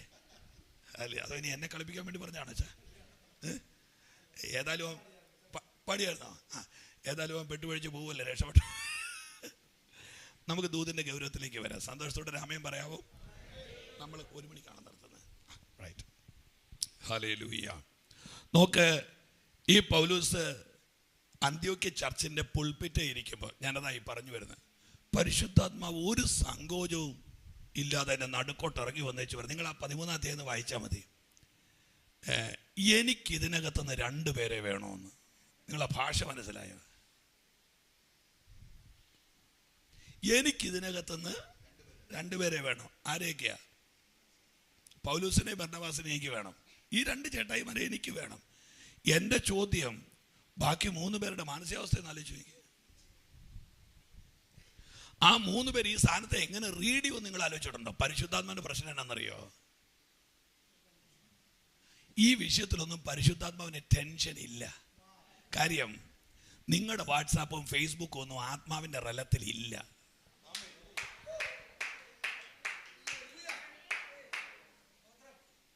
ഹല്ലേലൂയ. ഈ അതിജീവിതയ്ക്കും ദിലീപിനും ഈ ഇറക്കി വിടുന്ന വീഡിയോകൾ പ്രശ്നമാകുന്നത് അവർ ഈ റലത്തിൽ പാർക്കുന്നോണ്ടല്ലേ. പരിശുദ്ധാത്മാവ് വ്യാപരിക്കുന്ന ഏരിയയിൽ ഈ സാധനം ഇല്ല. ഞാനൊരു തെളിവ് വേണേ പറയാം. പണ്ട് കാക്ക ദൈവത്തിന് പരാതി കൊടുത്തു, മരച്ചില്ലയിൽ ലൈംഗമ്യം കാരണം പറക്കാൻ പറ്റുന്നില്ലെന്ന്. ലൈംഗമ്യം തട്ടി ചാകുന്നു, കണ്ടിട്ടില്ല ഇങ്ങനെ തൂക്കി സത്ത് കിടക്കുന്നത്. നേരെ പറക്കാൻ പറ്റുന്നില്ല, ഇൻഡിക്കേറ്റർ ഇട്ട് കുഴയുക, ഇങ്ങനെ പോവുക. അന്നേരം ദൈവം കഴുകനെ വിളിച്ചിട്ട് ചോദിച്ചു, എടാ കാക്കയുടെ ഒരു പരാതി കിട്ടിയിട്ടുണ്ടോ എന്ന് അന്വേഷിക്കാമെന്ന് ചോദിച്ചപ്പോൾ കഴുകൻ ചിരിച്ചുകൊണ്ട് ദൈവത്തോട് പറയും, ഞാൻ പറക്കുന്നിടത്ത് ലൈംഗമ്യമില്ല, ഞാൻ പറക്കുന്നിടത്ത് മരവും ഇല്ലെന്ന് പറഞ്ഞു. എന്നിട്ട് കഴുകൻ പറഞ്ഞു കൊടുത്തൊരു അഡ്വൈസ് പറയാം, ഈ കണ്ടവന്റെ എച്ചിലല് നോക്കി താന്ന് പറഞ്ഞാൽ ഇത് തന്നെ വരുമെന്ന് പറഞ്ഞു. എവിടെയൊക്കെ ലൈംഗമ്യം തട്ടി നമ്മൾ മുടിഞ്ഞെന്നറിയോ? ഏതോ ഇല തുറക്കാൻ വേണ്ടി താന്ന് പറഞ്ഞ വഴിക്ക് അങ്ങാണ്ടി അടിച്ചു വീണതാ. ആത്മാവ് സഭയോട് പറയുന്നത് കേൾക്കട്ടെ, ഞാൻ ആ ഭാഗം വിട്ടേക്കട്ടെ. ഈ പൗലൂസ് ഇതൊക്കെ ഞാനിത് 4 കാര്യം പറയാനുണ്ട്. പറയാത്തത് ഇമ്മാനുവേലിനെ പേടിച്ചിട്ടാ. കാര്യം ഞാനിത് പറഞ്ഞ ഇമ്മാനുവേലിന് 50 പ്രാവശ്യം കേട്ടിട്ടുണ്ട്. ഇനിയും പറഞ്ഞ് പുള്ളി അത് ഇനിയും കേട്ട് വെപ്രാളം പിടിക്കണ്ടല്ലോ എന്ന് പറഞ്ഞു. എന്നാലും ഒന്നുകൂടെ പറഞ്ഞേക്കല്ലേ, ചെവി പൊത്തിയിരിക്കാവോ? പൗലൂസിനെ കുറിച്ച് ഞാൻ പറയുന്ന ഒരു 4 കാര്യമുണ്ട്. പൗലൂസ് എഴുതിയത് 4 കൂട്ടം കാര്യമാണ്. 1 യേശുവിൻ്റെ മടങ്ങി വരവ്, 2 യേശുവിൻ്റെ ക്രൂശ്, 3 യേശുവാര്, 4 എന്താണ് സഭ. ഈ 4 കൂട്ടമേ പൗലൂസ് എഴുതിയിട്ടുള്ളൂ. ഇനി പൗലൂസിനെ കുറിച്ച് ഞാൻ പറയുന്ന ഒരു 4 കൂട്ടം കാര്യമുണ്ട്. ഇദ്ദേഹം ഒരു അസാധാരണ മനുഷ്യനാണ്. ഒന്നാമത്തെ കാര്യം പറയാം, ഇത് ഞാൻ വിശദീകരിക്കത്തില്ലേ, എനിക്ക് നല്ല പക്കിന് വിശദീകരിക്കാൻ അറിയാം, പക്ഷേ മനഃപൂർവ്വം വിടുക. ഹല്ലേലൂയ. ഈ മനുഷ്യനെ എവിടെയെങ്കിലും പൂട്ടിയിട്ടാൽ ഇറങ്ങി വരുമ്പോൾ കയ്യിലൊരു ലേഖനം കാണും, തുറന്നു വിട്ടാൽ ചിലന്നിടത്തൊരു സഭ കാണും. എന്ന് പറഞ്ഞാൽ പൂട്ടിയാലും തുറന്നാലും ഈ മനുഷ്യൻ അപകടകാരിയാണ്. രണ്ടാമത്തെ കാര്യം, ഈ മനുഷ്യൻ ദൈവരാജ്യ നിമിത്തം കൊട്ടയ്ക്കകത്ത് ഒതുങ്ങുകയും ചെയ്യും, ഏഷ്യാമാനിൽ നിറയുകയും ചെയ്യും. എവിടെ ഒതുക്കുന്നോ അവിടെ ആലോചിച്ച് വരുന്നേ ഉള്ളൂ. എവിടെ ഒതുക്കുന്നോ അവിടെ അവന് നിറയ്ക്കുന്ന ഒരു അഭിഷേകം അവൻ്റെ മേൽ കിടപ്പുണ്ട്. ഇനി 3ാമത്തെ കാര്യം പറയാം. ഈ മനുഷ്യൻ ലേഖനത്തിൽ ഒരു സഭക്കാരോട് പറയാ, നിങ്ങളുടെ അടുത്ത് വരാൻ വേണ്ടി ഞാൻ 3 വട്ടം ആഗ്രഹിച്ചു, നടന്നില്ലെന്ന്. ഞാൻ ഓർത്ത് ദൂരെ കൂടുതലായിരിക്കുമെന്ന്. ദൂരെ നോക്കിയാൽ 33 കിലോമീറ്ററേ ഉള്ളൂ. അപ്പോൾ ഈ മനുഷ്യൻ ശരീരത്തിൽ വളരെ ബലഹീന. അപ്പോൾ 33 കിലോമീറ്റർ ആ ചർച്ച് വരെ പോകാൻ നോക്കിയിട്ട് 3 പ്രാവശ്യം ട്രൈ ചെയ്തിട്ട് നടക്കാത്ത മനുഷ്യൻ അതിൻ്റെ താഴെ വാക്യത്തിൽ എഴുതി വെച്ചിരിക്കുക, ഞാൻ 3ാം സ്വർഗം വരെ ഒന്ന് പോയേച്ച് വന്നായിരുന്നെന്ന് പറഞ്ഞു. കണ്ടോ, ജഡം കൊണ്ട് 33 കിലോമീറ്റർ പാടാണ്, ആത്മാവ് കൊണ്ട് 3 ലക്ഷം കോടി കിലോമീറ്റർ ഈ മനുഷ്യൻ ചലിക്കുകയും ചെയ്യും. ഇനി അതൊക്കെ ഒരു യോഗത്തിന് എനിക്ക് അതും മതി, ഞാൻ വിടുവാ മനഃപൂർവ്വം. ഹല്ലേലൂയ. 4ാമത്തെ കാര്യം, മെലീത്ത വെച്ച് ഈ മനുഷ്യനൊരു പാമ്പ് കടിച്ചു. പാമ്പ് കടിച്ചപ്പോൾ പെട്ടെന്ന് അവിടുന്ന് സുഭാഷ് കുമാരത്തെ വിളിച്ചു. ഉദാഹരണമാണേ, സുഭാഷെ, ഞാൻ റോമിലേക്ക് പോയ വഴിക്ക് മാൾട്ടായിൽ ഒരു ചായ കുടിക്കാൻ വേണ്ടി ഇറങ്ങിയപ്പോൾ എന്നെ ഒരു പാമ്പ് കടിച്ചു, ഒരു വാക്കൊന്ന് പ്രാർത്ഥിക്കാവൂ എന്ന് ചോദിച്ചു. എന്നാലും ഞാൻ പ്രാർത്ഥിച്ചു പറഞ്ഞു, പാമ്പല്ലേ കടിച്ചത്, എൻ്റെ ദാസനെ 4 തലമുറയായി നിന്റെ കുടുംബത്തിനെതിരെ വ്യാപരിക്കുന്ന നാഗശക്തിയുടെ പോരാട്ടം ഉണ്ടെന്ന് പറഞ്ഞു. അത് ഫണം പിരിച്ച് ഇഴഞ്ഞ് ചീറ്റി പടം പൊഴിച്ച് ഇതൊക്കെ കേൾക്കുമ്പോൾ നമ്മൾ ചൂടാവുമെന്നറിയാം. അങ്ങനെ വരുന്ന വ്യാപാരം അന്നേരം പൗലോസ് പറയും, ഒന്ന് ഇട്ടേച്ച് പോടാന്ന് പറയും. ഞാൻ ചോദിച്ചാൽ എൻ്റെ പ്രവചനം ഏറ്റില്ലേ? പൗലോസ് പറഞ്ഞെന്നറിയോ, എന്നെ കടിച്ച പാമ്പ് നാഗശക്തിയുടെ പോരാട്ടമല്ല, പുബ്ലിയോസിന്റെ വീടിന്റെ താക്കോലാണ്. ഉണ്ടോ? പ്രശ്നങ്ങളെ പദ്ധതികളാക്കുന്ന ഒരു ദൈവ സ്വർഗത്തിലുണ്ട്. ഞാൻ എൻ്റെ ദൈവമക്കളോട് കാല് പിടിച്ച് ചോദിക്കുന്ന ചോദ്യം, ഇന്ന് നിങ്ങൾ നേരിടുന്ന പ്രശ്നം ഇത്രയും വലുതായതല്ല, നിങ്ങൾ ചിന്തിച്ച് വലുതാക്കിയതാ. Am I right? നിങ്ങളുടെ ആ വയറിനകത്ത് ഇടയ്ക്കിടയ്ക്ക് ഉണ്ടാകുന്ന പുകച്ചില് ഇതെന്താന്ന് ആലോചിച്ചുകൊണ്ടിരുന്നപ്പോഴാണ് മുടിഞ്ഞ യൂട്യൂബ് തുറന്നത്. അതിനകത്ത് പറഞ്ഞു ക്യാൻസറിന്റെ തുടക്കം വയറ്റുവേദനയാണ്. സ്വസ്ഥത പോയോ? ചിരിച്ചുകൊണ്ടിരുന്ന അമ്മാമ്മയ്ക്ക് ഇപ്പം ചിരിക്കാൻ പറ്റുന്നില്ല. ചിരിക്കുള്ള ഇഞ്ചക്ഷൻ എടുത്താലും ചിരിക്കുകയില്ല. അതിൻ്റെ കാര്യം എന്താ? കാര്യം ഇത് വെറും വയറ്റുവേദനയെ ക്യാൻസറിൻ്റെ ഉടുപ്പിടിച്ചിട്ട് ആലോചിച്ചുകൊണ്ട് നടക്കുക. ഞാൻ ചിരിക്കരുത്, ചിന്തിക്ക്. ഞാൻ എന്നാ പറഞ്ഞു? ഹല്ലേലൂയ. ഈ യൂട്യൂബ് യൂണിവേഴ്സിറ്റിയാണ് ഈ പ്രശ്നം എല്ലാം ഉണ്ടാക്കുന്നത്. ചുമ്മാ എടുത്ത് എന്നെ തലവേദന വന്ന അന്നേരം തലവേദനയുടെ കാരണം അന്നേരം ഏതോ ഒരു നാശം പിടിച്ചവൻ പറഞ്ഞു ട്യൂമറാന്ന് പറഞ്ഞു. അപ്പോൾ തലയ്ക്കകത്തില്ലാത്ത മുഴ നമ്മൾ സങ്കല്പിച്ച് മുഴ ഉണ്ടാക്കിക്കൊണ്ട് നടക്കുക. എന്നാ അമ്മ, തലയ്ക്കൊരു ഭാരം പോലെ മുഴയാ. Please you come out. ആ ചിന്താഗതിയിൽ നിന്ന് പുറത്തു വന്നേ യേശുവിന്റെ നാമത്തിൽ. ഞാൻ ഇന്നലെ രാത്രിയും കൂടെ വണ്ടി ഓടിച്ചു പോയപ്പോൾ ഞാൻ എന്നോട് തന്നെ പറയുമായിരുന്നു, ആമേ, അരമണിക്കൂർ ചോര വാർന്ന് റോട്ടിൽ കിടന്നവൻ മരിച്ചിട്ടുണ്ട് ഇല്ലേ? വെട്ട് മേടിച്ചവൻ 5 മിനിറ്റ് റോട്ടിൽ കിടന്ന് ചോര വാർന്ന് മരിച്ചിട്ടുണ്ട്. പിശാച് 12 വർഷം ഒരു സ്ത്രീയുടെ പുറകെ നടന്ന് ചോര ഊറ്റിയിട്ട് ഓള് മരിച്ചില്ല. അതിന്റെ അർത്ഥം എന്താണെന്നറിയോ? ചോര ഊറ്റുമ്പോ മരിക്കണോന്ന് തീരുമാനിക്കുന്നത് നിന്റെ വാഗ്ദത്താ.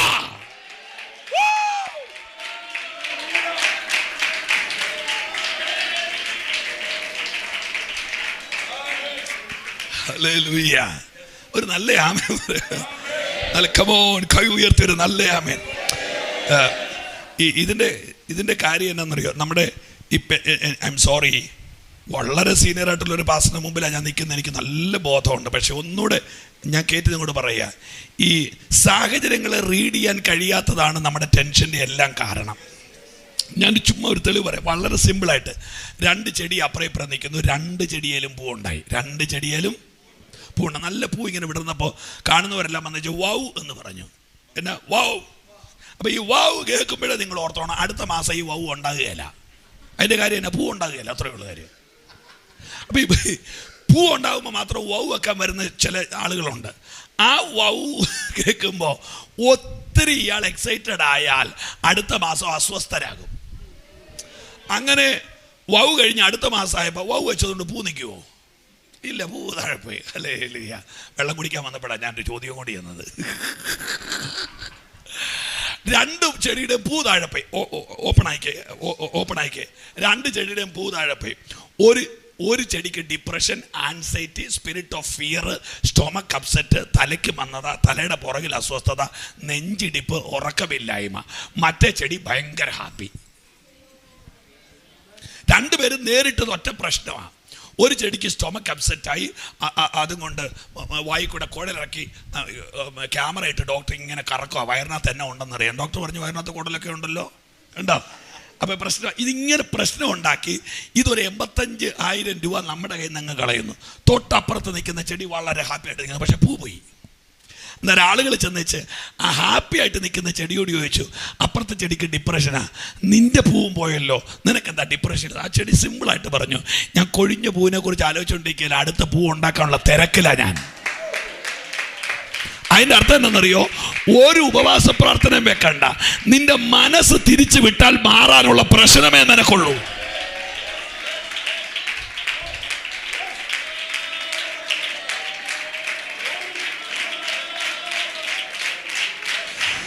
നല്ലപോലെ കൈയടിച്ച്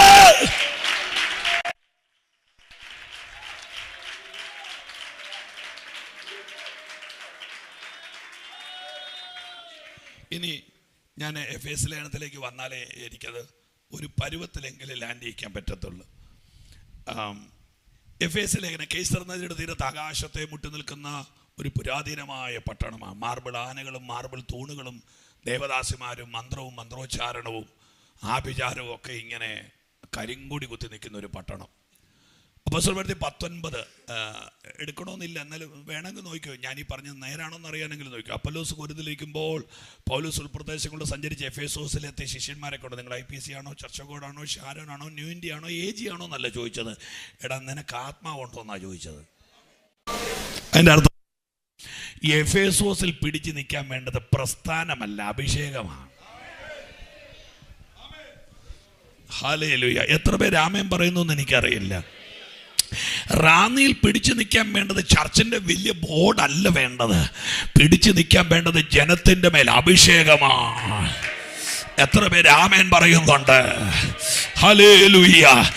നിലവിളക്ക് കത്തിയാൽ മഹാരാജാവ് നടുവിലൂടെ നടക്കുകയാ. ഹല്ലേലൂയ. അപ്പോ അയ്യോ, അതൊക്കെ എനിക്ക് ഭയങ്കര ഇഷ്ടമാണ്. ഭാഗമൊക്കെ വിടുക മനഃപൂർവ്വം. പൗലോസിന്റെ ആദ്യത്തെ ചോദ്യം, നിങ്ങളുടെ മേലെ അഭിഷേകമുണ്ടോ? അയ്യോ, നമ്മൾ ഒരു 55 ചോദ്യം ചോദിച്ചിട്ട് ലാസ്റ്റ് ചോദിക്കുന്ന ചോദ്യ, അഭിഷേകം ഉണ്ടോ, അന്യഭാഷയുണ്ടോ എന്നൊക്കെ. പൗലോസിന്റെ ആദ്യ കാര്യം അറിയാം, ഈ മനുഷ്യൻ 8 8 മനുഷ്യരെ കുറിച്ച് പൗലോസ് പറയുന്നുണ്ട്. 1-ാം മനുഷ്യൻ, 2-ാം മനുഷ്യൻ, ജഡമനുഷ്യൻ, പ്രാകൃത മനുഷ്യൻ, ആത്മമനുഷ്യൻ, ദൈവത്തിൻ്റെ മനുഷ്യൻ. 8 മനുഷ്യരുണ്ട് പൗലോസിൻ്റെ കയ്യിൽ. ആ 8 മനുഷ്യൻ, ഈ മനുഷ്യനൊരു ആത്മമനുഷ്യന് പൗലോസ് ദൈവത്തിൻ്റെ മനുഷ്യൻ ആകെ വിളിച്ചത് തിമോത്തിയോസിനെയാണ്. നീയോ ദൈവത്തിൻ്റെ മനുഷ്യനായുള്ളവേ. ഓഫ്, എൻ്റെ ദൈവമേ, അത് എന്നാ ഒരു പദവിയാണ് നിങ്ങളൊന്ന് ആലോചിച്ച് നോക്കിയാൽ. പൗലോസിനെ പോലുള്ള ഒരാള് തിമോത്തിയോസിന് ദൈവത്തിൻ്റെ മനുഷ്യനായി, മാൻ ഓഫ് ഗാഡ്. ആ വാക്കൊക്കെ ചുമ്മാതെ മറ്റുള്ളവരുടെ പ്രസാദത്തിന് വേണ്ടി ഉപയോഗിക്കരുത്. ആ വാക്കൊക്കെ ഭയങ്കര റേഞ്ചുള്ള വാക്ക, മാൻ ഓഫ് ഗാഡ്. എനിക്കൊന്ന് ഇപ്പോൾ അതൊരു ശൈലിയായി മാറിയിട്ടുണ്ട്. മാൻ ഓഫ് ഗാഡ് എന്നാ ഉണ്ട് വിശേഷം? നോ, ചുമ്മാ കണ്ടതിനും കടിയതിനും കയറിയൊന്നും ആ പേര് വിളിക്കരുത്. അതൊക്കെ ഒരു റെലവാണ് നിൽക്കുന്നത്. മാൻ ഓഫ് ഗാഡ്, തമ്പുരാന്റെ പക്ഷത്ത് നിൽക്കുന്ന ഒരാള്, ഒരു അസാധാരണനായ മനുഷ്യൻ. പോട്ടെ, ഈ പൗലോസ് 1-ാമത്തെ ചോദ്യം, നിങ്ങൾ എന്നോട് കൂടെ ഉണ്ടല്ലോ അല്ലേ, നിങ്ങൾ വിശ്വസിച്ചിട്ട് പരിശുദ്ധാത്മാവിനെ. ആമേ. പിസിച്ചറിയാൻ പാസ്റ്റർ ഇമ്മാനുവേല്, നമ്മുടെയൊക്കെ ചർച്ചകൾ, ഞാനിപ്പം സഭാചാർജിലായിട്ട് എൻ്റെ ഓർമ്മയിൽ ഒരു 29-30 വർഷമാകുന്നു. 29 വർഷം കഴിഞ്ഞിട്ടുണ്ട് എൻ്റെ ഓർമ്മയിൽ. ഇപ്പം ഇരിക്കുന്ന 7-ാമത്തെ കൂട്ടായ്മയാണ്. നിങ്ങൾ തന്നെ ഒന്ന് ആലോചിച്ച് നോക്കിയേ, കൈയടിക്കാത്തതിൻ്റെ പേരിൽ, അന്യഭാഷ പറയാത്തതിൻ്റെ പേരിൽ ഒരാൾക്ക് കർത്തൃമേശ കൊടുക്കാതിരിക്കാൻ പറ്റുമോ? ചർച്ചിൽ ഇപ്പോൾ ഒരാൾ വന്നിട്ട് ഒരു സഭയോ മുഴുവൻ ഒരു അന്യഭാഷ പോലും പറയാതെ, കൈ പോലും അടിക്കാതെ, ഒരു ഗ്ലോറിയും പറയാതെ ചുമ്മാ ഇരുന്നുകൊണ്ട് കർത്തൃമേശ ഇവിടെ നിനക്ക് തരികയല്ലടാ, എന്നാ കാര്യം, നീ കൈയടിച്ചില്ലല്ലോ എന്ന് പറഞ്ഞാൽ പ്രശ്നമാണ്. അപ്പം ഈ ആരാധിക്കാത്ത 60% ആളുകൾ കർത്തൃമേശയും കൊണ്ട് പോകുന്നുണ്ട്. നിങ്ങൾക്ക് ഞാൻ പറഞ്ഞ മനസ്സിലായോ? ആമേൻ. അപ്പൊ ഈ ആത്മനിറവിനെ കുറിച്ച് ബൈബിൾ പറഞ്ഞ, എൻ്റെ ആത്മാവില്ലാത്തവൻ എനിക്കുള്ളവനല്ല. ഇനി എന്തെങ്കിലും പീസ്യങ്ങളും മനസ്സ് തോന്നി എന്നെ അങ്ങനെ യോഗത്തിന് വിളിക്കുകയാണെങ്കിൽ, പുതുനിയമസഭയിൽ പകരപ്പെടുന്ന ആത്മനിറവിൻ്റെ 5 ലെയറുകളുണ്ട്. ഹല്ലേലൂയ, ആമേൻ. ഞാൻ ദൈവമക്കളോട് ഒരു ചോദ്യം ചോദിച്ച ജനഭാഗത്ത് നിന്ന് മനഃപൂർവ്വം വിട്ടേക്കാം. ആമേ.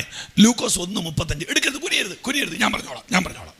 1:35, അത്യുന്നതന്റെ ശക്തി നിഴലിടും, പരിശുദ്ധാത്മാവ് നിന്റെ മേൽ വരും, ആകയാൽ ഉത്ഭവിക്കുന്ന. അപ്പോൾ മറിയയുടെ ഉള്ളിൽ യേശു ജാതനാകുന്നത് പരിശുദ്ധാത്മാവിനാലാണ്, ആണല്ലോ. അപ്പൊ ആ ഇറക്കം മതിയായിരുന്നു എങ്കിൽ പിന്നെ 3:21 എന്തിനാ ഈ ദേഹരൂപത്തിൽ പ്രാവ് പോലെ ഇറങ്ങിയത്? അത് മതിയായിരുന്നെങ്കിൽ പിന്നെ ലൂക്കോസ് 4:1 നിറവാന്ന് പറഞ്ഞ് എന്തിനാ ചാടിയത്? അതും മതിയായിരുന്നെങ്കിൽ ലൂക്കോസ് 4:14 ആത്മാവിൽ അവൻ ബലപ്പെട്ടു എന്ന് എന്തിനാ എഴുതിയത്? ഇതൊക്കെ മതിയായിരുന്നെങ്കിൽ പിന്നെ എഫേസ്യർ 1:20 കല്ലറക്കാത്തതിനാ പരിശുദ്ധാത്മാവ് ഇറങ്ങിയത്. ഹല്ലേലൂയ. അപ്പൊ നിങ്ങൾക്ക് മനസ്സിലായോ? ആത്മാവിൽ നമ്മൾ ചിന്തിക്കാത്ത അപ്ഗ്രഡേഷൻസ് സംഭവിക്കുന്നുണ്ട്. അത് സംഭവിച്ചില്ലെങ്കിൽ ക്രിസ്ത്യാനിറ്റി അബദ്ധമാകും. ഞാനൊരു തെളിവ് പറഞ്ഞേക്കാം. ജനിച്ചപ്പോൾ വസ്ത്രം ഉടുത്തതല്ല, ആരോ ഉടുപ്പിച്ചതാ. ഇടയ്ക്കിടയ്ക്കൊക്കെ കുഞ്ഞുങ്ങളുടെ ഏറ്റവും വലിയ ഇഷ്ടം ഉടുപ്പ് പറിച്ചു കളയാനാണ്. പ്രായമായി കഴിയുമ്പോൾ നമ്മൾ ഏറ്റവും കൂടുതൽ ശ്രദ്ധിക്കുന്നത് പറഞ്ഞു പോകാതിരിക്കാനാണ്. മനസ്സിലായില്ല? ചെറുപ്പത്തിൽ പിള്ളേരുടെ ഏറ്റവും വലിയ ആഗ്രഹം ഈ ഉടുപ്പ് എന്ത് ചെയ്യണം, പറിച്ചു കളയണം. പ്രായമാകുമ്പോഴും നമ്മൾ ഏറ്റവും കൂടുതൽ ശ്രദ്ധിച്ചത് ഇത് പറഞ്ഞു പോകാതിരിക്കാനാ. അതിൻ്റെ അർത്ഥം എന്നറിയോ? നമ്മുടെ മൈൻഡ് അപ്ഗ്രേഡ് ചെയ്യപ്പെട്ടതാണ്. ഇതുപോലെ ആത്മനിറവിന്റെ അപ്ഗ്രഡേഷൻ സംഭവിക്കുന്നില്ലെങ്കിൽ ഉൽപ്രാപണം ഒരു സ്വപ്നമായി മാറും. വേണ ചിന്തിച്ചിട്ട് എടുത്തോ, ഇല്ല വിട്ടേര്. ഞാൻ ഈ ഭാഗത്തേക്ക് വന്ന് എൻ്റെ അകത്ത് കിടക്കുന്ന ദൂതൻ എനിക്ക് വെപ്രാളം വരുന്നു. എഫേസ്യ ലേഖനത്തിൽ എനിക്ക് തോന്നുന്നു പൗലോസ് വളരെ ആഴമായിട്ടൊരു തലമുറയോട് സംസാരിക്കുക, വളരെ ആഴമായിട്ട്. ഞാൻ 1:10 എടുക്കട്ടെ. അങ്ങനെ അത് സ്വർഗത്തിലും ഭൂമിയിലുള്ള, എല്ലാവരോടും ഒന്ന് ചേർന്ന് വായിക്കാവോ പ്ലീസ്. സ്വർഗത്തിലും ഭൂമിയിലുമുള്ളതെല്ലാം പിന്നെയും ക്രിസ്തുവിൽ ഒന്നായി ചേർക്കാം എന്നിങ്ങനെ കാലസമ്പൂർണതയിലെ വ്യവസ്ഥയ്ക്കായിട്ട്. ഞാനത് വിശദീകരിച്ച് പഠിപ്പിക്കാനൊന്നുമില്ല, നിങ്ങൾക്കത് നല്ലതായിട്ടറിയാം. നിങ്ങളുടെ ദൈവാസനൊക്കെ പല ആവർത്തി പ്രസംഗിച്ചിട്ടുണ്ടാകും. പക്ഷേ ഐ എം സോറി, എന്നോട് ഇന്ന് തന്നു കിട്ട ദൂത് ഇതായതുകൊണ്ടാണ്. ഞാൻ ആ വാക്ക് ഇങ്ങനെ ഒന്ന് വിഭജിക്കട്ടെ, ഇങ്ങനെ ഒന്ന് പുറകിൽ നിന്ന് കയറി വരട്ടെ. കാലസമ്പൂർണതയിൽ ഒരു വ്യവസ്ഥയുണ്ട്. കാലസമ്പൂർണതയിൽ നിങ്ങൾ മടുത്തോ പ്ലീസ്. ഇനി എല്ലാം കൂടെ കൂട്ടി ഒരു 20 മിനിറ്റ് ഇരുന്നാൽ മതി, അന്നേരം കഴിയും കാര്യങ്ങൾ. ഹല്ലേലൂയ. കാലസമ്പൂർണതയിൽ ഒരു വ്യവസ്ഥയുണ്ട്. ആ വ്യവസ്ഥ ഒന്നായി ചേരണമെന്നുള്ളതാണ്. ഒന്നുകൂടെ ആവർത്തിക്കട്ടെ. കാലസമ്പൂർണതയിൽ എനിക്ക് ഈ യോഗം വളരെ സിമ്പിളായിട്ട് മുമ്പോട്ട് കൊണ്ടുപോകാൻ കഴിയും.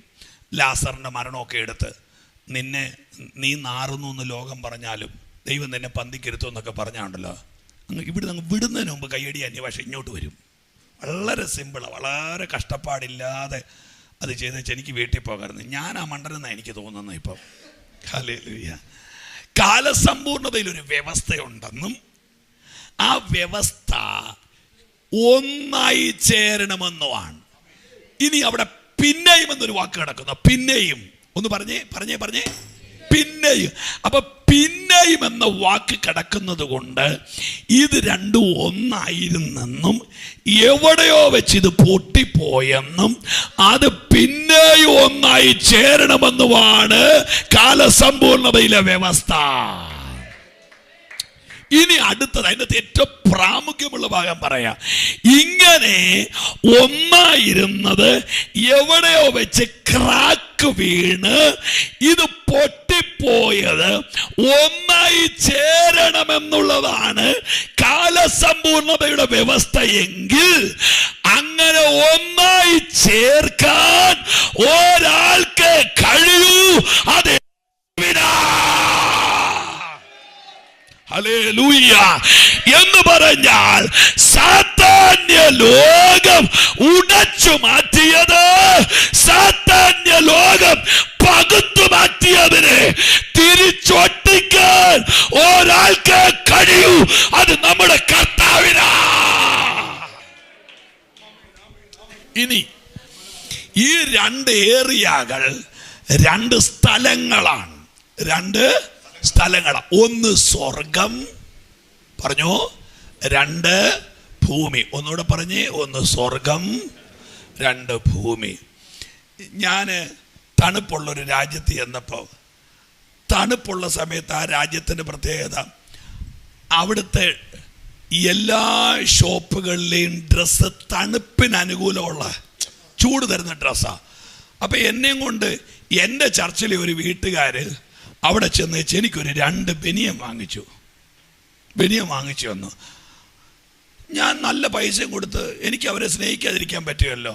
കാര്യം അന്നേരം കടയിൽ അതേ ഉള്ളൂ. കാര്യം അവിടുത്തെ സീസൺ തണുപ്പാ. എൻ്റെ ദൈവസ്നേഹം എത്ര നാളായെന്നറിയോ അത് അലമാരിക്കാതിരിക്കാൻ തുടങ്ങിയിട്ട്. ഇവിടെ തൊടാൻ പറ്റിയല്ലോ, വെന്ത് ചാകും. അപ്പൊ രണ്ട് ക്ലൈമറ്റിൽ ജീവിക്കുന്നതിന്റെ അപാകതയാണ് ഞാൻ ഈ പറഞ്ഞു വരുന്നത്. ആരോട് പറയാനായത്? ഹല്ലേലൂയ. രണ്ട് ക്ലൈമറ്റിൽ ജീവിക്കേണ്ടി വരുന്ന ഗതികേടാണ് ഞാൻ ഈ പറയുന്നത്. നമ്മൾ മുടക്കുന്നതൊക്കെ വെറുതെയാകും, നമ്മൾ കളക്ട് ചെയ്തതെല്ലാം വെറുതെയാകും, ആകെ നമ്മൾ ഡിസ്റ്റർബ്ഡ് ആകും.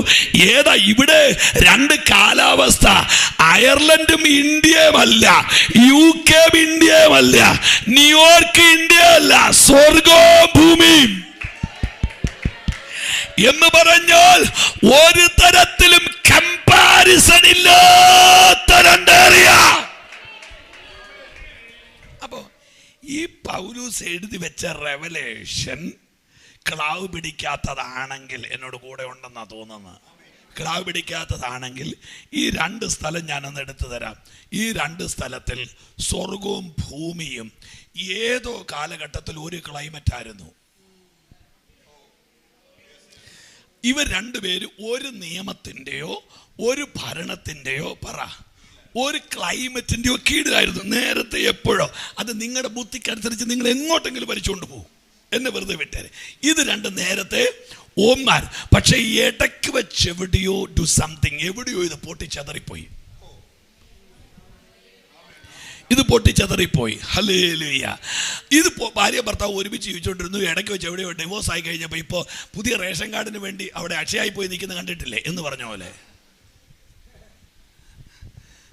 എൻ്റെ യൂണിറ്ററി അവരുടെ വീട്ടിലോട്ട് ഇനി പോകാൻ പാടില്ല, അതുകൊണ്ട് എനിക്ക് സെപ്പറേറ്റ് കാർഡ്. അതുപോലെ ഇത് രണ്ടും എവിടെയോ വെച്ച് പൊട്ടിച്ച് ഉടച്ച് മാറ്റി. അപ്പൊ ഈ രണ്ട് ക്ലൈമറ്റ് നേരത്തെ ഒന്നായിരുന്നു എന്ന് എങ്ങനെ തെളിയിക്കണം? അതൊക്കെയാണല്ലോ ഈ പ്രസംഗത്തിനകത്തെ പ്രസവവേദന എന്ന് പറയുന്നത്. അല്ലേ, ഇത് നേരത്തെ വളരെ സിമ്പിളായിട്ട് ഈ ഏദൻ തോട്ടത്തിൽ ദൈവം തമ്പുരാൻ ഒന്നാമത്തെ മനുഷ്യനെ, എന്നോട് കൂടെ ഉണ്ടല്ലോ അല്ലേ, ഹല്ലേലൂയ, ഒന്നാമത്തെ മനുഷ്യനെ സൃഷ്ടിച്ച കർത്താവേ, ഇതൊന്ന് പറഞ്ഞു തീർക്കാൻ കറക്റ്റായിട്ട് ഇവരുടെ മേലെ എത്തിക്കാനുള്ള ഒരു കൃപ തരണേ അപ്പ. ഹല്ലേലൂയ. ഇവര് തമ്പുരാൻ ഏദൻ തോട്ടത്തിൽ വരുന്നു, ആദവും ഹവ്വയും ഏദൻ തോട്ടത്തിലുണ്ട്. ബാക്കി ചരിത്രങ്ങളൊക്കെ നിങ്ങൾക്കറിയാം. ഇവർ പാപം ചെയ്തെന്നും തേജസ്സിൻ്റെ ഉടയാട അഴിഞ്ഞു വീണെന്നും. റൈറ്റ്. ഇനി തേജസ് പോയപ്പോൾ എന്നെ ശ്രദ്ധിച്ച് തേജസ് പോയപ്പോൾ ഹവ്വ അമ്മച്ചി ആദ്യം ചെയ്തത് ഇല കൊണ്ട് ഉടുപ്പുണ്ടാക്കിയെന്ന ആണല്ലോ. അമ്മമ്മയ്ക്ക് ഭ്രാന്താണോ? നിങ്ങൾ തന്നെ പറ. ഇല കൊണ്ട് ഉടുപ്പുണ്ടാക്കാൻ ഭ്രാന്താണ്. നിങ്ങൾ എന്നെ ഇല കൊണ്ട് ഉടുപ്പുണ്ടാക്കാത്തെ? ദേവദാസനെ വാടിപ്പോന്നുള്ള ബോധമുള്ളതുകൊണ്ടാ. അപ്പൊ ഹവ്വയ്ക്ക് ബോധമില്ലായിരുന്നോ? പറയാം, ഹവ്വ ഈ ഉടുപ്പുണ്ടാക്കുന്ന അന്ന് വരെ ഇല വാടുന്നത് ഹവ്വ കണ്ടിട്ടില്ല. വാട്ടം തുടങ്ങിയത് തേജസ് വീണതിന് ശേഷമാണ്. അത് ഇവളുടെ മനസ്സിനകത്ത് രജിസ്റ്റർ ആയിട്ടില്ല. പുസ്തകത്തെ അങ്ങനെ തെളിവുണ്ടോ? ഉണ്ടല്ലോ. 1-ാം സങ്കീർത്തനം, ഇലവാടാത്ത വൃക്ഷം പോലെ. ആത്മനദിയിൽ നിൽക്കുന്നവരെ കുറിച്ച് പറയുന്നത് അവർ ഇലവാടാത്ത. അപ്പൊ ഈ വാട്ടം സ്വർഗം അലൗ ചെയ്ത സാധനമല്ല. ഈ യോഗം കഴിഞ്ഞ് ഈ സ്റ്റെപ്പ് ഇറങ്ങുന്നതിന് മുമ്പ് ചില കുടുംബങ്ങളിൽ വെളിപ്പെട്ട് നിൽക്കുന്ന വാട്ടത്തെ പരിശുദ്ധമായി ട്രീറ്റ് ചെയ്യാൻ പോകയാ. അന്യഭാഷ പറഞ്ഞ് അടങ്കട്ടനും വേദകർമ്മനും ചാലകർത്ഥനും ലവമനം നിന്റെ തലമുറയുടെ മേൽ, നിന്റെ കുടുംബത്തിന്റെ മേൽ, നിന്റെ ആരോഗ്യത്തിന്റെ മേൽ വെളിപ്പെട്ട് നിൽക്കുന്ന ആ വാട്ടം.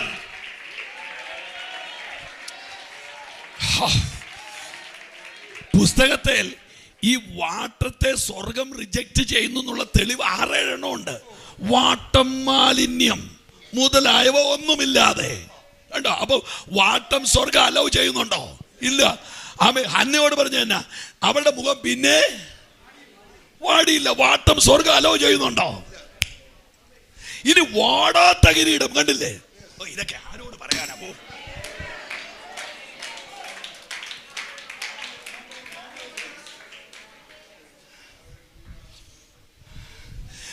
കറിക്ക് രുചി ഉണ്ടാകുന്നത് അടുക്കളയിരിക്കുന്നത് എല്ലാം കൂടെ വാരി ചട്ടിക്കകത്ത് ഇടുമ്പോഴല്ല. അമ്മയ്ക്ക് ബോധമുണ്ട് ഏത് വാരി ഇടണമെന്ന്. അത് കേൾക്കുമ്പോൾ രാമൻ പറയാൻ മേലെ. ഹല്ലേലൂയ. അപ്പൊ വാട്ടം ഹവ്വ ഉടുപ്പുണ്ടാക്കാൻ കാര്യം എന്നാ? അന്ന് വരെ ഈ ആന്റിക്ക് രജിസ്റ്റർ ആയിട്ടില്ല ഇത് വാടുവെന്ന്. പക്ഷേ ഇത് വാടാതെ നിൽക്കുന്നത് ഈ തേജസ്സിലാണെന്ന് അമ്മമ്മയ്ക്ക് മനസ്സിലായില്ല. അവിടെ വെച്ചാണ് ക്ലൈമറ്റ് പൊട്ടിയത്. അങ്ങനെയാണ് ഞാൻ ഒന്ന് താഴോട്ട് ഇറങ്ങിയോട്ടെ, ഒരു മിനിറ്റ്, ഐ എം സോറി. അങ്ങനെയാണെങ്കിൽ ഈ തേജസ് അഴിഞ്ഞവന്റെ മുമ്പിൽ വാട്ടം ആരംഭിച്ചെങ്കിൽ ഇനി പൂർണ്ണമായി നമ്മുടെ വാട്ടം മാറുന്നത് നിത്യതയിലാണ്. പക്ഷേ തേജസ്സിനെ പ്രാപിച്ച ദൈവമക്കൾക്ക് ഇവിടെ അംശമായിട്ട് ഈ വാട്ടം ദൈവം മാറ്റി കൊടുത്തിട്ടുമുണ്ട്.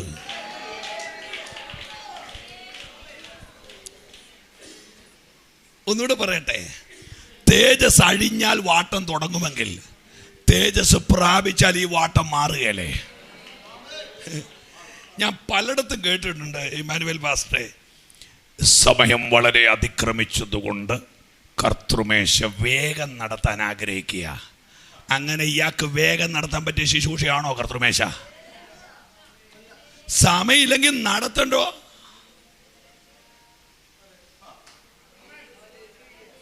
മനസ്സിലായില്ല. സമയമില്ലെങ്കിൽ നടത്തണ്ട, പോയി പണി നോക്ക്. അപ്പൊ എനിക്ക് വേഗം നടത്താൻ പറ്റിയ ശുശ്രൂഷയാണോ കർത്തൃമേശ? പറ.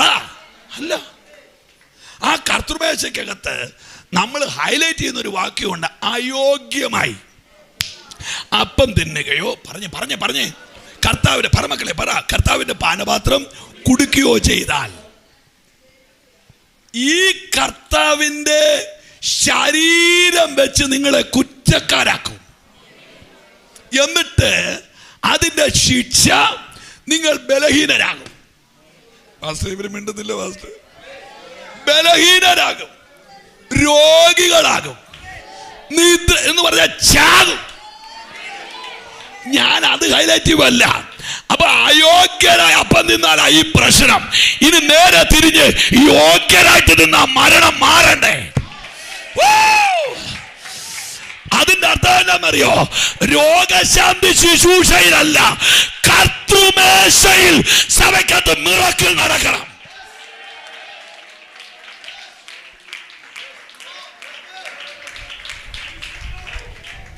%99 പെന്തിക്കോസുകാരും അത്ഭുതം നടക്കുന്നത് പ്രസംഗകന്റെ അവസാനം കോട്സ് ഇട്ട് ഹല്ലേലൂയ കോറസ് പാടുമ്പോഴാണ് വിടുതലെന്നാ. പക്ഷെ ബൈബിളിൽ ഏറ്റവും കൂടുതൽ റേഞ്ച് ഉള്ള സമയം തിരുമേശയാ. ഞാൻ ശുശ്രൂഷിക്കുന്ന സഭയിൽ ഞാൻ വൃത്തിയായിട്ട് സമയം എടുത്തിട്ട് അതിന് മുമ്പ് പോകണ്ടോ വീട്ടിൽ പോകണം. ഇത് ബേക്കറി ഒന്നുമല്ലല്ലോ എല്ലാവരും തീറ്റിച്ചു വിടാൻ. ആ അപ്പം എടുത്ത് ഇങ്ങനെ വായുടെ അടുത്തോട്ട് കൊണ്ടുവരുമ്പോ വസ്തുമാറ്റ ചിന്തയല്ല, ഈ വരുന്ന അപ്പം എനിക്ക് വേണ്ടി നുറുക്കപ്പെട്ടതാണെന്നും ഇതെന്റെ അകത്ത് ചെന്നാൽ എന്നെ ഭരിക്കുന്ന സകല കെട്ടും.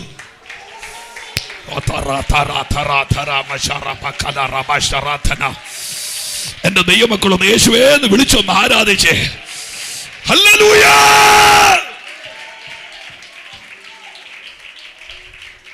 എനിക്കറിയാൻ മേല അങ്കിളെ ദേവദാസനെ, ഈ ശുശ്രൂഷയുള്ള പൗലൂസിന്റെ ദേഹത്തിട്ട റൂമാലിന് ഇത്രയും പവർ ഉണ്ടെങ്കിൽ യേശുവിന്റെ ശരീരത്തിന്റെ ഓർമ്മയാന്ന് പറഞ്ഞ് പ്രാർത്ഥിക്കുന്ന അപ്പത്തിന് എന്നാ പവർ കാണുമെന്ന് ആലോചിച്ച്.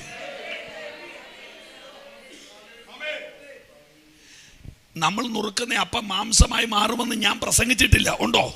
ചുമ്മാ ഇല്ലാത്ത പറയരുത്. ഞാൻ പ്രസംഗിച്ചിട്ടില്ല. എൻ്റെ വിഷയം വേറെയാ. പൗലൂസിന്റെ ദേഹത്തിടുന്ന ഉടുപ്പ് അഭിഷേകമുള്ളവർ ഇട്ടത് കൊണ്ട് അതിൽ പവർ നിൽക്കുന്നുണ്ടെങ്കിൽ ഇത് നമ്മൾ ഉയർത്തി പ്രാർത്ഥിച്ചതല്ലേ. യേശുവിന്റെ നാമത്തിൽ കർത്തൃമേശയിൽ ഭയങ്കര ഹീലിംഗുകൾ നടക്കട്ടെ.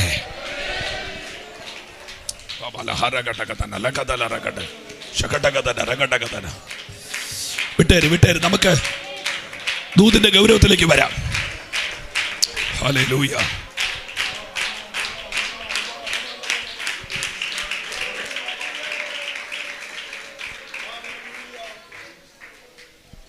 അപ്പോ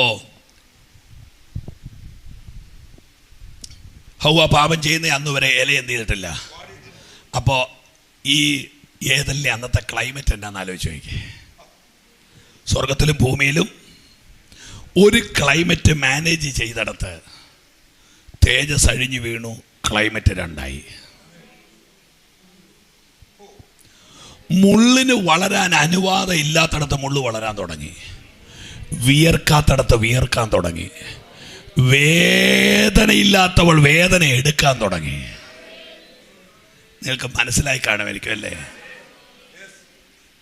അന്ന് മുതൽ ഈ ഭൂമിയിലും സ്വർഗത്തിലും ഓപ്പറേറ്റ് ചെയ്യുന്ന ഡുവൽ ക്ലൈമറ്റാണ്. പറഞ്ഞേ, ഡുവൽ ക്ലൈമറ്റാണ്. 2 ക്ലൈമറ്റാണ്. ഇതിനകത്ത് ഈ യോഗം ഒരു 10 മിനിറ്റ് കഴിയുമ്പം തീരും. ഏത് ക്ലൈമറ്റ് ജീവിക്കണമെന്ന് നിങ്ങൾക്ക് തീരുമാനിക്കാം. ഞാനൊരു 3 കാര്യം ഓടിച്ചു പറയാം, പെട്ടെന്ന് പറഞ്ഞേക്കാം. ഒന്നാമത്തെ കാര്യം 91 സങ്കീർത്തനം എടുക്കണമെന്നില്ല, നിങ്ങൾക്കറിയാം. സങ്കീർത്തനത്തിന്റെ വാക്യം നിന്റെ വശത്ത് വലതുവശത്ത്. അപ്പൊ 11,000 ഡെഡ് ബോഡി ആയോ? 11,000 11,000 ഡെഡ് ബോഡി ആയോ? നിന്റെ വശത്ത് 1000. എന്നിട്ട് പറയുക എങ്കിലും അത് നിന്നോട് അടുത്ത് വരികയല്ലേ. ഏത് ഡെഡ് ബോഡിയോ? ഹലോ, എങ്കിലും അത് നിന്നോട് ഏത് ഡെഡ് ബോഡിയോ?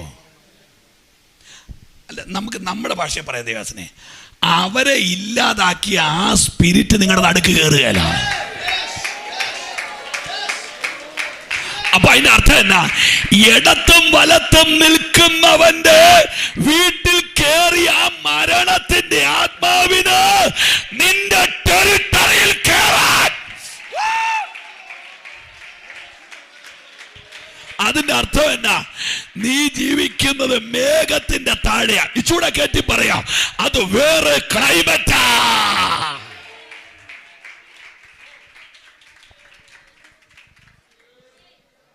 അതിന് തെളിവ് പുസ്തകത്തെ തന്നെ കിടപ്പുണ്ട്. ഇടത്തും വലത്തും കിടക്കുന്ന കള്ളന്മാരുടെ അസ്ഥി ഓടിച്ചു, യേശുവിന്റെ അസ്ഥി എന്ത് ചെയ്തിട്ടില്ല. അപ്പൊ അപ്പുറം ഇപ്പുറം സംഭവിക്കുന്നത് നിന്റെ വീട്ടിൽ വരണമെന്ന് നിർബന്ധമൊന്നുമില്ല. അത് എന്താ വരാത്തെന്ന് ചോദിച്ചിരിക്കുമ്പോഴാണ് അത് ഗേറ്റ് തുറന്നു വരുന്നത്.